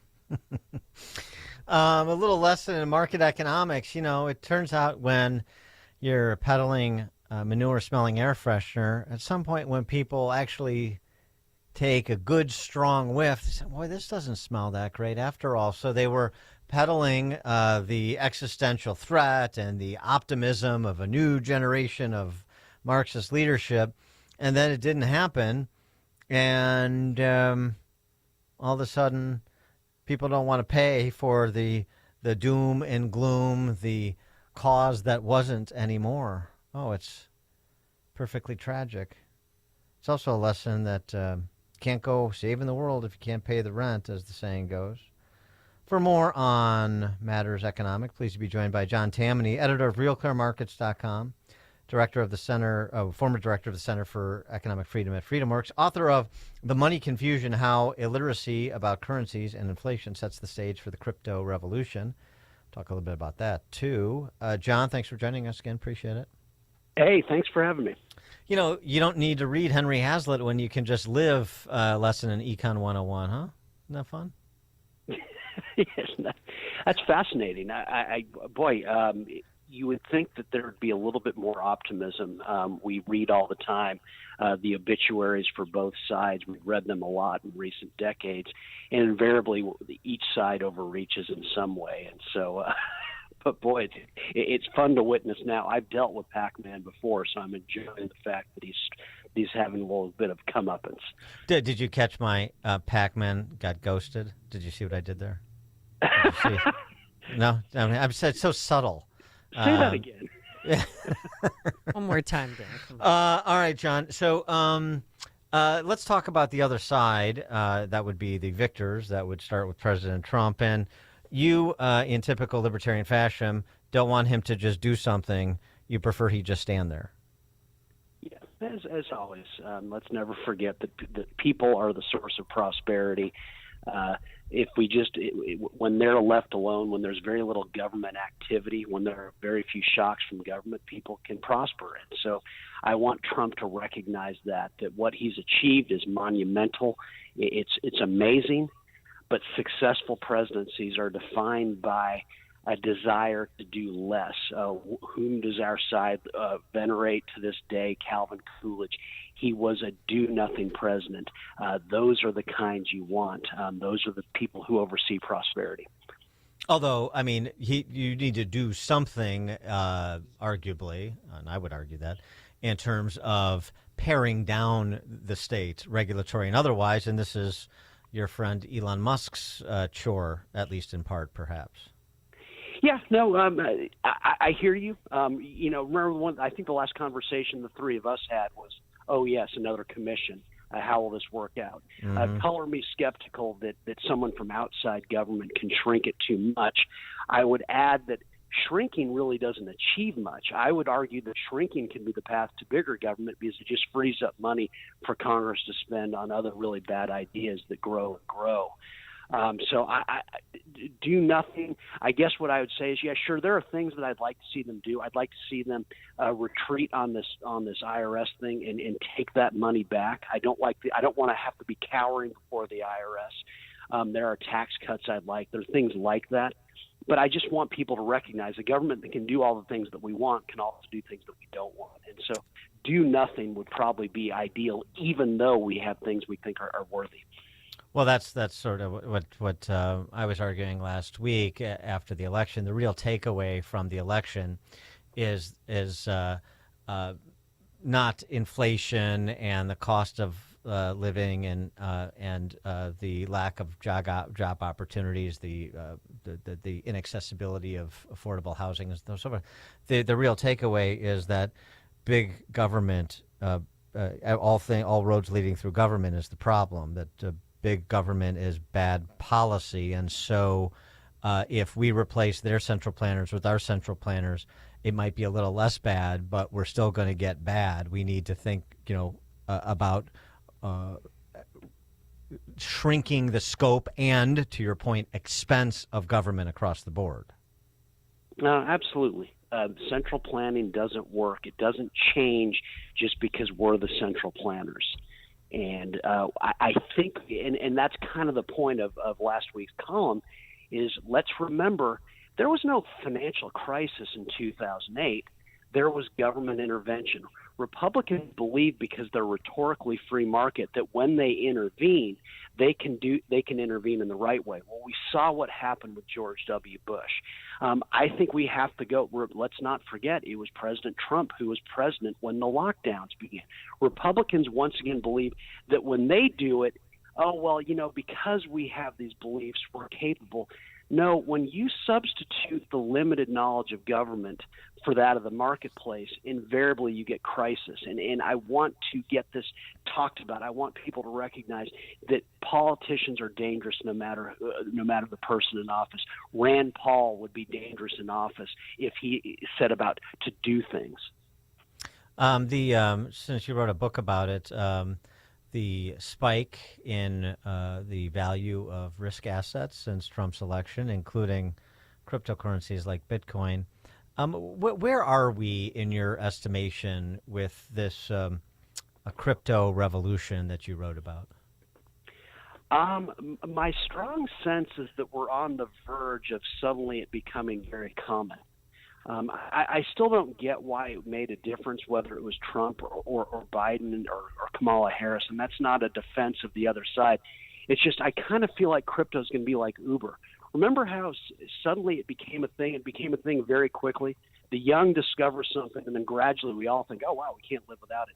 I get the feeling that that's how it's going to be, is that all of a sudden more and more of us will use it in small ways. And there's nothing government can do about it once it becomes something that's a part of our daily lives. And my guess is that's where we're headed. But I mean, what? I mean, it's just difficult to put your finger on. I understand. Otherwise, you'd position yourself accordingly. But I mean, what is the indicator, or what do you see bubbling below the surface that leads you to believe that we're nearing a tipping point for crypto, for Bitcoin in particular? What makes me think this is the past? It's so easy to forget that when the 20th century dawned, or 21st century dawned, the vast majority of Americans still paid bills via U.S. mail and transacted through the mail. Nowadays, we don't even think about that. It's all internet. But see, at the time, I mean, if you owned Amazon stock in 2000, you're kind of ridiculed. Wait, you're buying that? If people had thought Amazon and online was the future, then Amazon wouldn't exist today because Walmart would have bought it long ago. There was still skepticism about it. What has me thinking it's the same thing is I'm reading all these books now, and not that means anything, but there's this whole other world going on beneath us of people talking about people transacting in crypto, of all these catchphrases that crypto types use. I just get the feeling, and I don't think it's going to be Bitcoin, I get the feeling that young people are starting to do this. And it's always the young people that sort of lead us in this new direction. I think if you'll have me on in 20 years, crypto will be the way the internet is now. Oh, yeah, well, might as well earn stable coins and things like this rather than the government money. Why do you think it's not going to be Bitcoin? Because Bitcoin just hit 80,000. And what does that tell you? What was it a year ago? I think it was about 15,000. So I say, hey, Amy and Dan, come remodel my bathroom. I'll pay you a Bitcoin now and a Bitcoin in 6 months when you're finished. You'd say, okay, well, which Bitcoin? The one that's 80,000, the one 50,000? You can't transact in that. And you can't because by definition, the fact that it goes up and down, there's going to be losers in every transaction. Money works because it generally doesn't move around. That's why I support a much more stable dollar. Because I think money is like the inch and foot. When it's really money, it's got inch, foot, minute, tablespoon, cup qualities. Right, and so I mean, Bitcoin you see in the cryptocurrency space as solely a speculative asset. I mean, this is solely the province of speculators and not people that are serious about the blockchain technology and about cryptocurrency. Yeah, I think it's yes, that's it. I think people believe that it's a hedge against something, but what is it a hedge against? They keep saying, well, it's like gold. Well, no, gold doesn't move. That's why it became the money for so long. Gold only moves insofar as the dollar rises or falls. That's a big difference. Gold is the constant, and that's why it's been used to define money. Bitcoin, the value changes all the time. Well, that makes it a speculation, but speculations aren't money. The minute you're talking about money, the minute the money is the story, that's sure a sign it's not money. You want money to be quiet. You want it to be. We don't talk about the inch or foot. You don't have me on to talk about the tablespoon. Of course you don't, because they're constants. Mm-hmm.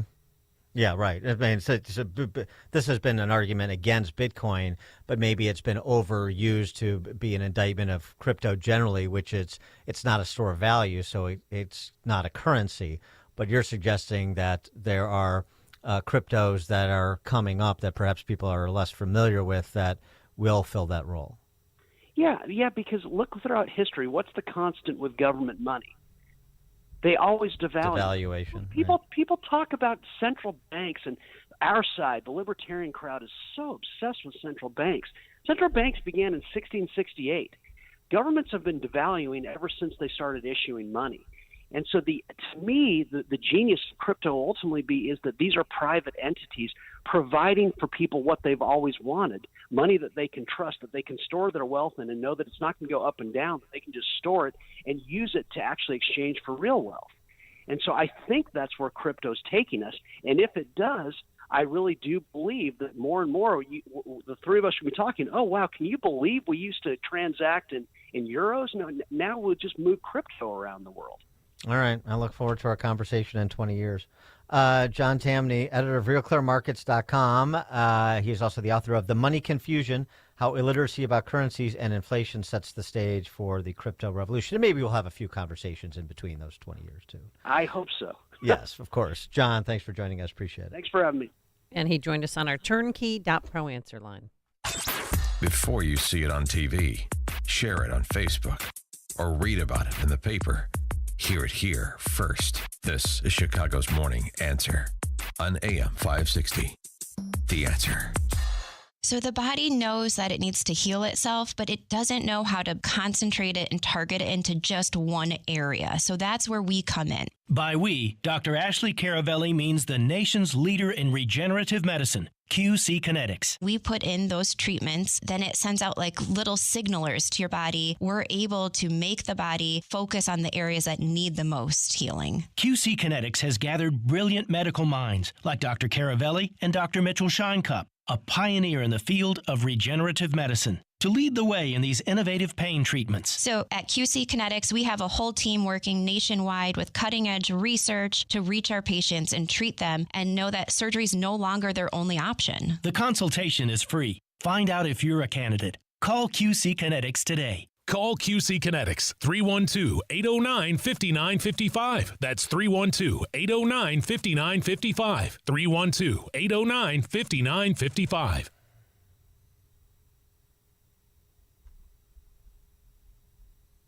Wesley Financial Group is not a law firm. If you own a timeshare, don't miss this public service announcement from Chuck McDowell, founder of Wesley Financial Group. If you receive an unsolicited phone call or mail piece to discuss selling, renting, or especially canceling your timeshare, don't fall for it. If you really want out of your timeshare, hang the phone up immediately or throw that mail piece in the trash and contact your timeshare resort or Wesley Financial Group for assistance with your timeshare. As the only Inc. 500 timeshare cancellation company, our knowledge, experience, and results has made Wesley a trusted resource for over 40,000 families we've helped get out of their timeshare.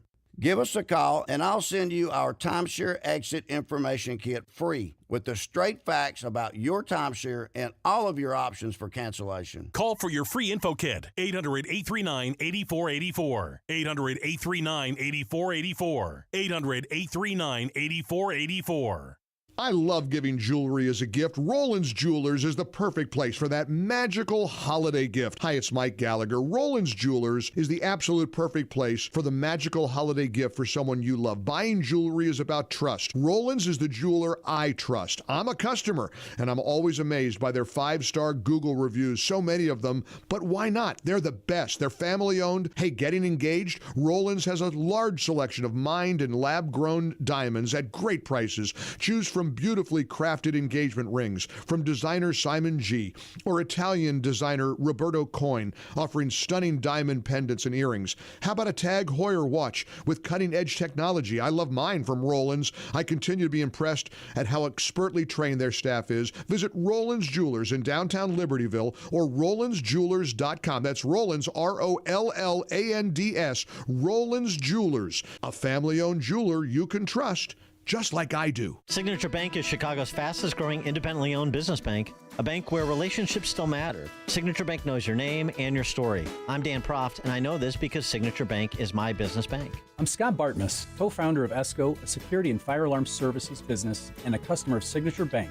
We work hard to give our customers peace of mind, so it's nice to know that while we have our customers' backs, partners like Signature Bank have ours. When COVID hit, there was a lot of uncertainty for many businesses, particularly surrounding the PPP loan program, with parameters and deadlines changing constantly. The executives from Signature Bank worked weekends alongside their staff, filling out and submitting applications to ensure they took care of us. That type of dedication is hard to find, but we found it with Signature Bank. Signature Bank helps local businesses succeed. Want to learn how Signature Bank can help turn your business vision into reality? Call Signature Bank at 773-467-5600 or visit signaturebank.bank. Member FDIC, Equal Housing Lender. Would you go to court without a lawyer when the other guy is lawyered up? Or are you going to go it alone and learn law and procedure as you go? When you have an insurance claim for your home or business, it's the same thing. This is Dan Lights from Crosscom. We inspect your property, file your claim, negotiate the damages, and maximize your settlement with your insurance company. Insurance companies will send out their inspectors that work for them, get paid by them, and represent them. Not you. If we complete the repairs approved by your insurance company, our service is free. Crosscom Public Adjusters has turned denied claims into approved claims. We've also increased insurance claims anywhere from 23 to 1,000%, and we could do the same for you. We are licensed by the Department of Insurance and work in Illinois, Northwest Indiana, and Southern Wisconsin. Crosscom Public Adjusters, 630-871-5500. Online at crosscominc.com. That's crosscominc.com. Crosscom. Building trust for over 20 years. AM 560, The Answer. All right, coming up on Chicago's Morning Answer. The gun banners in Illinois, none too happy with the federal judge that set aside Jelly Belly's sport rifle ban. They may be even less happy with what might be coming down the pike in the Trump administration. We'll start there with Rafael Mangual from the Manhattan Institute on the anti-crime election that was 838. But now into the newsroom we go. Here is Mike Scott. 8:30 on AM 560, The Answer. President-elect Trump will hit the ground running on Inauguration Day. Word from the Trump administration transition team. Caroline Leavitt saying in an interview with Fox that things are moving forward quickly. Representative Jim Jordan of Ohio agrees. He will not say, however, whether the DACA dreamers would be targeted in President-elect's Trump mass deportation plan. We'll start with where we started, and then that question will be addressed later on, I believe. But right now we need to start with the criminal element and the 1.3 million. President-elect Trump is also offering New York Representative Elise Stefanik a position in his administration. On Sunday, CNN reporting Trump offered her the job of U.S. ambassador to the UN. President Biden and Vice President Harris will appear together at a Veterans Day ceremony. They will do so at Arlington National Cemetery, and it will be their first public appearance together since last week's election. The wind-driven mountain fire raging across California's Ventura County has now scorched 21,000 acres and is only 31% contained. A suspect is behind bars for the mass shooting at Tuskegee University. An 18-year-old was killed, 16 others were injured when gunfire erupted on campus during homecoming early Sunday morning. Authorities have identified a body found in a northwest suburban forest preserve. The body located yesterday morning in the Bussey Woods, later identified as 23-year-old Italia Puchetta Martinez. An investigation continues after a man was killed in a shooting outside a Hillcrest High School gymnasium in Country Club Hills. Police say the victim was leaving the school with his young son after attending a basketball tournament. No word on any arrest. An investigation continues after a man was shot in the head Sunday morning in Elk Grove Village. We don't have a motive. What we do know is that this is very unusual for Elk Grove Village. This is a very quiet community, and this is just very unusual, but we're thankful that nobody was else seriously hurt. Deputy Police Chief Scott Essenmenger. The Illinois Law Enforcement Training Standards Board has informed Dalton Mayor Tiffany Henyard that her appointment of Ronnie Burge Sr. as police chief is not legally valid due to missing paperwork and his lack of recent qualification. The Bear offense never got going in a 19-3 loss to the Patriots at Soldier Field. The Blackhawks beat the Wild 2-1 in overtime at the UC. Tonight, the Bulls host the Cavaliers. The news, a service of AlmostFreeTeeth.com. What if you could save 90% for dental implants on average and get 100% of your smile back? With a Blue Cross Blue Shield PPO or FEP, it's possible. Check if you qualify. AlmostFreeTeeth.com. A check of traffic and weather on the way next on AM 560. Balance of Nature's fruits and veggies supplements, changing the world one life at a time. My husband's a retired cop, and I worked in a hospital for years. I'm going out right now because I'm getting ready to paint my fence.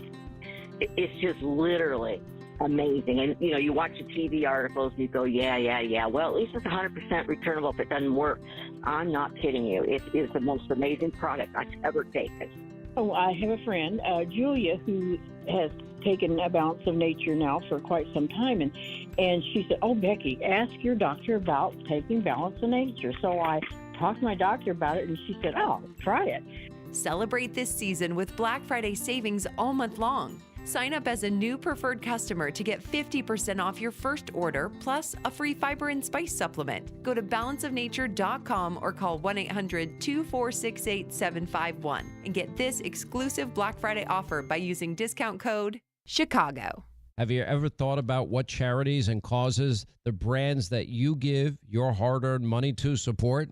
Well, Pure Talk, my cell phone company, supports veterans. Now, this is a veteran-led company. It is their passion project, and that's why Pure Talk has alleviated $10 million in veterans' debt. And that's why they donate tens of thousands of dollars every month to help prevent veteran suicide. It's also why they just donated $50,000 to Micro Works, providing scholarships to veterans learning the trades after their active duty. You get the exact same service at about half the cost, the same 5G network, the same cell towers, and you're also helping veterans. It's win-win-win. Just dial pound 250, say the keyword save now. The switch is simple, it is fast, it is easy. And by the way, they hire Americans right here in America to handle the jobs to serve you.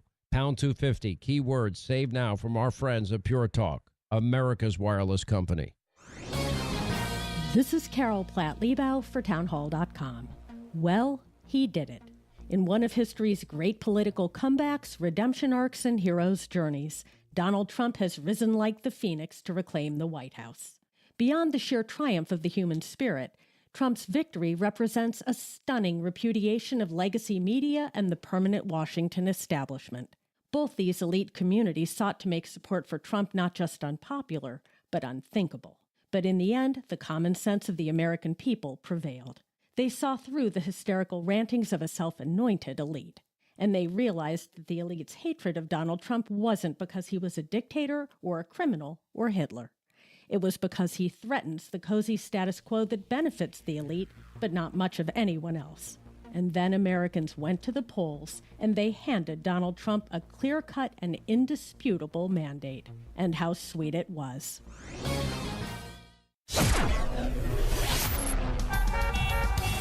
8:37, let's get an update on the roads. Team Hochberg Traffic Center time is a service of Discover.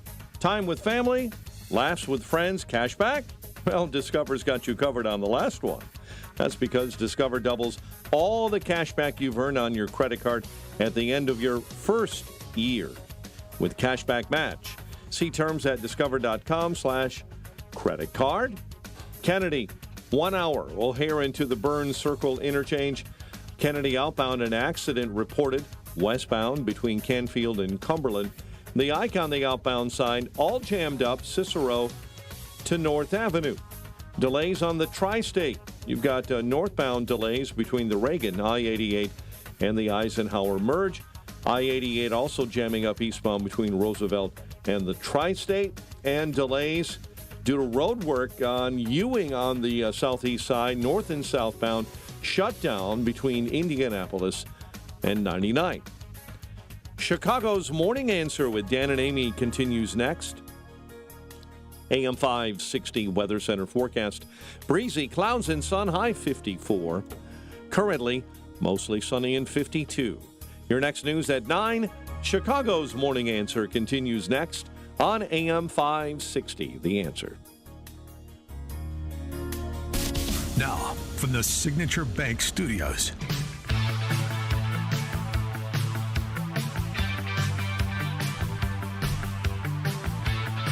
Top of the morning, Dan and Amy.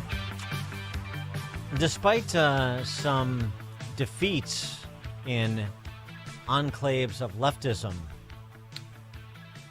big city mayors, big blue city mayors, still have only one explanation for what happened on Tuesday. Let me give you an example of what I mean. Baltimore Mayor Brandon Scott, the other Brandon. We have one, Baltimore has the other. Ironically, they're presiding over two of the cities with the highest murder per capita rate in the country. Baltimore, Chicago, most number of murders in the aggregate. Baltimore right there with New Orleans, Memphis in terms of highest murder per capita in the country. But Brandon Scott knows what happened in this election. It is really on my heart this morning to say that as a man, but more importantly as a black man, that this country does not deserve black women or black people, but specifically black women. This morning I woke up and I just gave my wife a hug because I know how heavy this is weighing on black women. And they have carried this country and saved this country too many times and continue to be the most disrespected human beings on the planet. And it, quite frankly, it disgusts me. This country is still steeped in racism, sexism, and misogyny. That's it. Racism, sexism, and misogyny. San Francisco voters are racist, sexist, and misogynist. That's why they de-elected London Breed in favor of that billionaire sign of the Levi Strauss family. That's why London Breed lost in San Francisco. That's why George Gascon lost in L.A., because L.A. voters are racist, sexist, and misogynist. Okay. Not the only one. I mean, this is what this is the main thing that is coming through with those that have platforms. BLM Brandon here in Chicago plays the same card. Oh, we know. And, of course, the academics that serve as the ready-to-go pundits on platforms like MSNBC, like Princeton professor. Those who graduate from Princeton, the value of your degree is about to go down when you hear from Eddie Glaude, who's a regular. There's this sense, right, that whiteness, right, is under threat. The demographic shifts. The country isn't what all of these racially ambiguous children on Cheerios commercials are confusing the hell out of me. I do not believe that. I cannot believe that. And the reason I think you believe it is because you don't want to believe that that's what's really motivating them. It's always the case. People don't want to believe what the country actually is, because if they believe it, they're going to have to confront what's in them. I don't believe that. They voted for a crook, a person who they know is stealing from, just doing everything to undermine the so-called country that they love. And then they're telling us the BS that it's economics. We know that's not true. No, it's racism, sexism, misogyny, transphobia, and so on and so forth. Okay. All right. That's what you want to go with. That the main reason Trump won is because of the multiracial children in Cheerios ads. Okay. That's a Princeton professor saying that. That's so sad. Rafael Mangual is a senior fellow and head of research for the Manhattan Institute's Policing and Public Safety Initiative. He's also the author of Criminal Injustice, What the Push for Mass Decarceration and Depolicing Gets Wrong, and Who It Hurts Most. Rafael, thanks for joining us. Appreciate it. Thanks always for having me, Dan and Amy. I mean, I'm not, suggesting that Eddie Glaude and Baltimore Mayor Brandon Scott don't have their finger on something. I'm not a criminologist. You are. So, but it seems to me, just reading from the public opinion polling and what people actually said, seems to me pretty clear that it was mainly economics and public safety related that drove this election. But everything that these big cities have, I mean, the only thing they have, so they put everything on it, is the identity hustle. Yeah, well, I think it's proven to be an effective defense mechanism in years past, and I think people like Brandon Scott see themselves as vulnerable, right? As you mentioned at the top of the segment here. I mean, Brandon Scott has been presiding over one of the deadliest cities in the United States, right? I mean, what's happening on the streets of Baltimore is a national disgrace, and the same goes for Chicago and Brandon Johnson. And so, when you have years of these mayors' tenures and really nothing to show for it in the way of meaningful improvements in public safety. I mean, you can point to a slight homicide decline in Baltimore, but I think that has a lot more to do with just natural fluctuation coming from the fact that you've killed off so much of the population than anything else that he's done. But yeah, when you have that, I think people like that start desperately grasping at straws to maintain their political viability. And of course, in Chicago, we just had a funeral mass for another cop killed in line of duty, Enrique Martinez, yesterday. His funeral will be on the 18th at St. Rita's. And that's Enrique Martinez is the fifth Chicago police officer in the last couple years to be gunned down in the line of duty. Yeah, it really is just incredibly tragic. And, seeing some of the security footage and, hearing how many times, he made that command to stop breaching. I mean, it's gut wrenching. And just one hopes that he didn't die in vain, that this is a wake-up call for the city, that they can make different political choices. And one of the most encouraging things about what happened last week is that lots of cities did just that. They started to make different political choices, and public safety was a big motivator for a lot of that. I mean, this isn't to suggest that that was necessarily the main reason that Donald Trump won the presidential election, although I do think it's worth pointing out that he enjoyed a 6-point advantage on the public safety question among registered voters in the exit polls. But if you look at the specific state and local contests where public safety was literally on the ballot, you start to see a pretty encouraging trend. I mean, look at the state of California. You mentioned London Breed. You mentioned George Gascon. George Gascon recently, in 2021, survived a recall election. And yet here he lost handedly to Nate Hochman, who ran his campaign for DA on a law and order platform. You mentioned London Breed in the Bay Area, but also across the bridge in Oakland, you had the Soros DA Pamela Price successfully recalled. Same thing for Oakland Mayor Sheng Tao, who supported defunding the police. They're both going to be on their way out. And this comes after Chesa Boudin got ousted in San Francisco just a couple of years before that. I mean, you look at, other parts of the country as well, you start to see a trend here with the Soros DAs. I mean, in Athens, Georgia, where Laken Riley was murdered by an illegal immigrant, Deborah Gonzalez, who was the Soros DA there, lost her reelection bid. In Phoenix, you got Tamika Wooten, who ran on alternatives to incarceration and restorative justice. She lost to a Republican county attorney, Rachel Mitchell. You had law and order prosecutors win their races in Macomb County, Michigan, just outside of Detroit, in Kenosha County, Wisconsin. Of course, Kenosha being sort of the seat where you had tons and tons of riots. And then, look at some of the ballot initiatives, too. I mean, in Arizona, you had Proposition 311, which proposed new court fees for criminal convictions that are going to go toward first responders. It proposed harsher penalties for assaulting first responders. I mean, astoundingly, you had Prop 312, which actually will now make people eligible for tax refunds when the government fails to enforce laws against illegal camping, loitering, panhandling, public urination, etc. You had Prop 313 in Arizona, which got nearly 2/3 of the vote and puts life sentences on the table for child sex trafficking. And Prop 314 creates new state-level offenses for illegal immigration and fentanyl.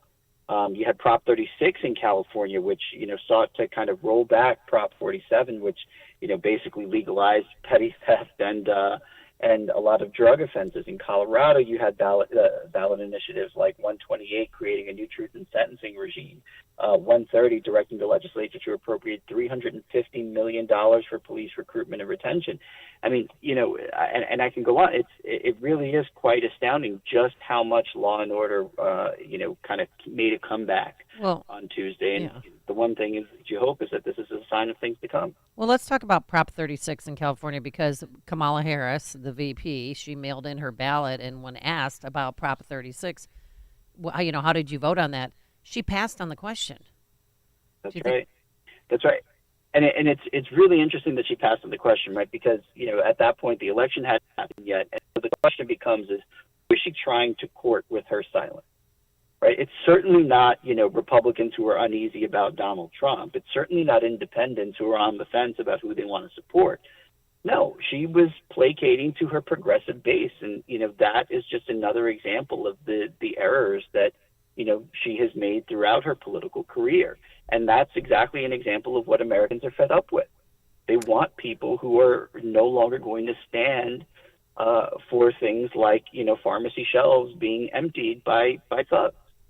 But you make this point in your piece over at City Journal that it wasn't a clean sweep by any stretch, too. I mean, these are always the local dynamics are particular, of particular importance, so they vary locality to locality. But that some places that you would have thought there may have been a similar attitude, sort of these decarceration prosecutors were able to survive at places like border communities like El Paso in Texas, which is a little bit disturbing. So, that this it was progress, as you say, in the direction of law and order, but the battles continue.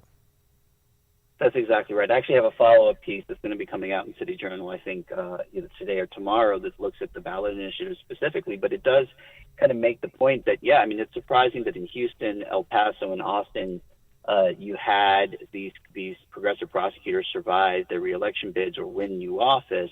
And that, can seem discouraging. But one of the things that I think you can take away from that is if you contrast, those races in which the kind of law and order agenda took a hit with those in which it saw a win, I think the main difference that you'll see is that public disorder is really the kind of problem that can affect political change. Places like El Paso and Houston don't have the same level of sort of skid rowness that LA and San Francisco and Oakland have been dealing with for so much time. They didn't have the massive riots that Kenosha had. They don't have the massive open air drug problems that Colorado has in cities like Denver and Colorado Springs. And so, I think the lesson here is that, public disorder really does matter to voters. And to the extent that, quality of life continues to deteriorate in big American cities, eventually those chickens are going to come home to roost. Yeah, that's interesting you say that, because of course that was the way in Chicago. I'm not saying this was right, but keep the disorder and the skid row qualities to particular neighborhoods, majority minority neighborhoods, I'm saying, really, in this very de facto segregated city of Chicago. Keep it out of the downtown revenue producing centers, the entertainment districts, and that if people don't see it, then they won't necessarily feel it, or they're unlikely to. And of course, that has changed under these non-prosecution, decarceration, defund the police politicians, both mayors and prosecutors. And as you say, this is where you jump the shark. I think that's exactly right. And so, really for cities like Chicago and others where, disorder is becoming a bigger and bigger problem, I think the Progressive Project is on a time clock. And the clock is ticking. When politicians like the BLM Brandon Scott in Baltimore and BLM Brandon Johnson in Chicago aren't using racial demagoguery, they're going after inanimate objects like certain sport rifles. Federal judge Friday overturning Illinois' ban on some sport rifles, and of course the governor here, the mayor, the political class aghast and filing an immediate appeal and so on and so forth. And I'm sure you do, but recalling Trump's first term, there was a push to move legislation that would essentially create reciprocity among the states when it came to right to carry, just as we have reciprocity among the states when it comes to, for example, driver's licenses. And so Chicago and Illinois may be in for a rude awakening in the not too distant future about people's right to carry in the city and the state, and the right to own certain sports rifles that are arbitrarily banned. And I hope you can refresh our recollection of just exactly what kind of impact that the so-called assault weapon ban, which is what this is modeled after, from the mid-'90s to the early 2000s, what kind of impact that actually had on violent crime in this country? Well, I can do that for you in a word, and the impact was essentially nothing. These are initiatives that have been studied time and again, and they have consistently been found wanting as effective crime control measures. One of the things that the progressives just simply do not want to acknowledge is that the gun violence problem that they, attribute to gun rights in this country is simply not a function of the availability of firearms at the margins. Whether you ban assault weapons, whether you don't, whether you ban high-capacity magazines, whether you don't, that does not seem to have any effect on the relatively small slices of places in this country and small slices of our population that are responsible for the vast majority of our gun offenses. And as I've said time and again, including before the Senate Judiciary Committee when I testified before Congress a year ago, the most effective gun control measure and program that you could ever adopt would be to specifically target the known gang members and high rate offenders in your given jurisdiction for prosecution for any crime, and seek the harshest penalties that you can possibly get against them.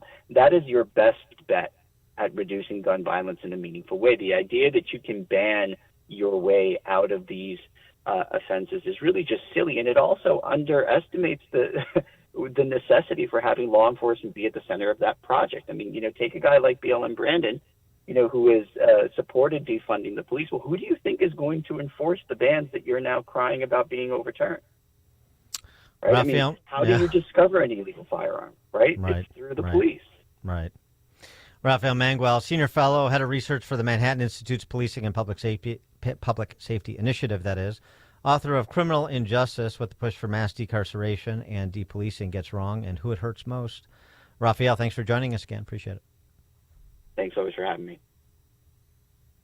Thank you. And he joined us on our turnkey.pro answer line. Connect with Dan and Amy on the AM 560 The Answer mobile app. Just text the word app to 64636 to download the app today. Hi, everyone. If you or someone you know were diagnosed with lung cancer or mesothelioma, listen up. This could be the result of asbestos exposure, and you could be entitled to significant compensation. Call us at 800-818-0200 to find out if you qualify for a cash settlement. I'm here with spokesman John Wolf. So, John, tell our listeners who should call right now.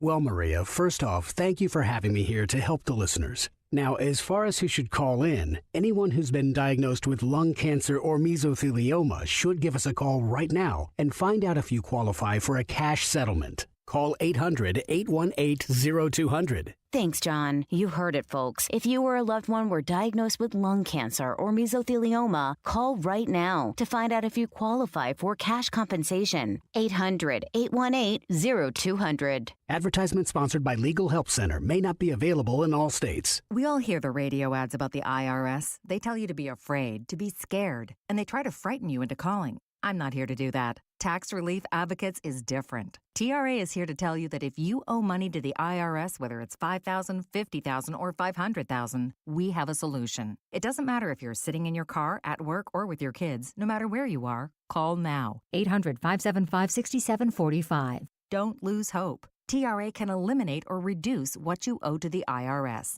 Generous programs are now available that can give you a fresh start. Our passion is taxes and helping individuals fix their IRS problems. We have over 1,000 5-star reviews on Google and an A+ with the Better Business Bureau. You don't need to be afraid of the IRS any longer. End your tax nightmare today by visiting us online at TRA.com or call 800-575-6745. That's 800-575-6745. Tax Relief Advocates. Real solutions for real people. If you're self-employed and purchase your own health insurance, I have some great news. From now until January 15th, the health insurance exchanges are open again. And even if you've never qualified for a health insurance subsidy before, you most likely will now. The American Rescue Plan expanded subsidy eligibility to millions of Americans who have never qualified before, even to those with high income levels. And this year, you can purchase a PPO Signature policy, Bank is Chicago's fastest growing independently owned business bank. It's a bank where relationships still matter. Signature Bank knows your name and your story. I'm Dan Proft, and I know this because Signature Bank is my business bank. I'm Jim Durkin, founding partner of the Martech Group, a global market research firm based in Chicago since 1985 and a longtime customer of Signature Bank. When our business moved to our current Loop location, I recall seeing Mick O'Rourke and his two business partners, Brian Duncan and Kevin Bastuga, laying the foundation for Signature Bank. When Signature opened its doors in 2006, I was proud to move our accounts there and become a shareholder. Being in the consulting business, the Martech Group has a keen understanding of the value of relationships, trust, and attentiveness. Whether dealing with our U.S. practice or our international operations, Signature Bank is always there when we need them. That's why the Martech Group is proud to have Signature Bank as a valued business partner. Signature Bank is looking for their next success story. To learn more about turning your business vision into reality, visit signaturebank.bank. Signature Bank, helping local businesses succeed. Member FDIC, Equal Housing Lender. AM 560, The Answer. All right. Happy Veterans Day. Thanks someone who served this country, whether you text them or give them a call or write them a card. Appreciate all that they've sacrificed. And happy birthday to Larry and to Mike Payton. He's the best birthday gift I ever got. He's 21 years old today, Dan. Can you believe it? And happy birthday to you. You're how old? None of your business. Oh, thought I was going to get that out of you. Nickels look good, though. I can just tell you that. 2 nickels. All right, have a lovely day. Thanks to George Hoffman, who's in for Justin Kosick, and to Quinn McCarthy. Today we're going to have sunshine, a high in the mid-50s. It's now 9 a.m. WIND Chicago. Filling up his cabinet, Gianna Gelosi, Fox News. President-elect Donald Trump announcing his picks for border czar and ambassador to the UN. Lucas Tomlinson is in West Palm Beach. Trump posting to Truth Social last night about 11:30. I'll read it for you. It says, quote, Tom Homan will be joining the Trump administration in charge of our nation's borders, the border czar. There's nobody better at policing and controlling our borders. Trump also announcing his new ambassador to the United Nations, New York Congresswoman Elise Stefanik. Trump telling the New York Post, quote, I am honored to nominate Chairwoman Elise Stefanik to serve in my cabinet as U.S. Ambassador to the United Nations. Elise is an incredibly strong, tough, and smart America First fighter. Tom Homan previously served as the former president's ICE director and told Fox and Friends. Public safety threats and national security threats will be the priority because they have to be. They pose the most danger to this country. President Joe Biden and President-elect Donald Trump will meet at the White House Wednesday morning as the president promises a peaceful transition. For National Security Advisor Sullivan, the president will go through top domestic and foreign policy issues when the two meet on Wednesday. This is an opportunity for the president to tell Trump where some things stand and get Trump's take on how he plans to handle those issues. The priorities of the White House in the next roughly 2 months include delivering hurricane relief funds, passing national defense policy, and confirming federal judges. Funding for Ukraine is also especially important for this administration. Sullivan is confident that by January 20th, they'll be able to send Ukraine the full amount of resources and aid that Congress authorized. He also says the president will have the chance over the next 70 days to make the case that supporting Ukraine contributes to Europe's stability. And that is Fox's Madeline Rivera reporting. Now in the race for the House, Republicans are just 4 seats away from taking the majority. America's listening to Fox News.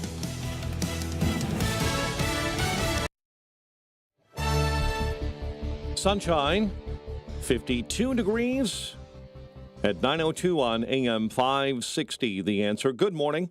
I'm Mike Scott. Authorities have identified a body found in a northwest suburban forest preserve as a missing Mount Prospect woman. The woman, found in Bussey Woods, later identified as 23-year-old Italia Puchetta Martinez. An investigation continues after a man was shot early Sunday morning in Elk Grove Village. Police say there was a group walking by another crowd on Dogwood Trail when someone opened fire. We don't have a motive. What we do know is that this is very unusual for Elk Grove Village. This is a very quiet community, and this is just very unusual, but we're thankful that nobody was out seriously hurt. Emergency personnel rushed the victim to Lutheran General Hospital, where he's said to be stable. Patriots punished the Bears after rolling to a 19-3 win at Soldier Field. Caleb Williams only 120 yards through the air. Getting better at, there's always things that you can be better at. And so with it being my rookie season and understanding that definitely brings a lot of encouragement to me. Obviously, the situation is very frustrating. Keenan Allen, 5 of 6 targets for 44 yards. Green Bay is next. The Blackhawks survive a late rally to beat Minnesota 2-1 in overtime. The Bulls host the Cavaliers later on tonight. College hoops tonight. DePaul welcomes Mercer. It's 9:03. We'll have a check of traffic and weather on the way next on AM 560. November 2nd, 2020, marked the 100th anniversary of the first commercial radio broadcast. We're still here, and we're bigger and better than ever. You can still listen to us over this great radio station. But now, there are no limitations. Your smartphone is now your smart radio. Listen to us online, on the app, TuneIn.com, iHeartRadio, and Odyssey.com. Your smart speaker can find us, too. With radio, there is no separation anxiety. We're always on. AM 560, The Answer.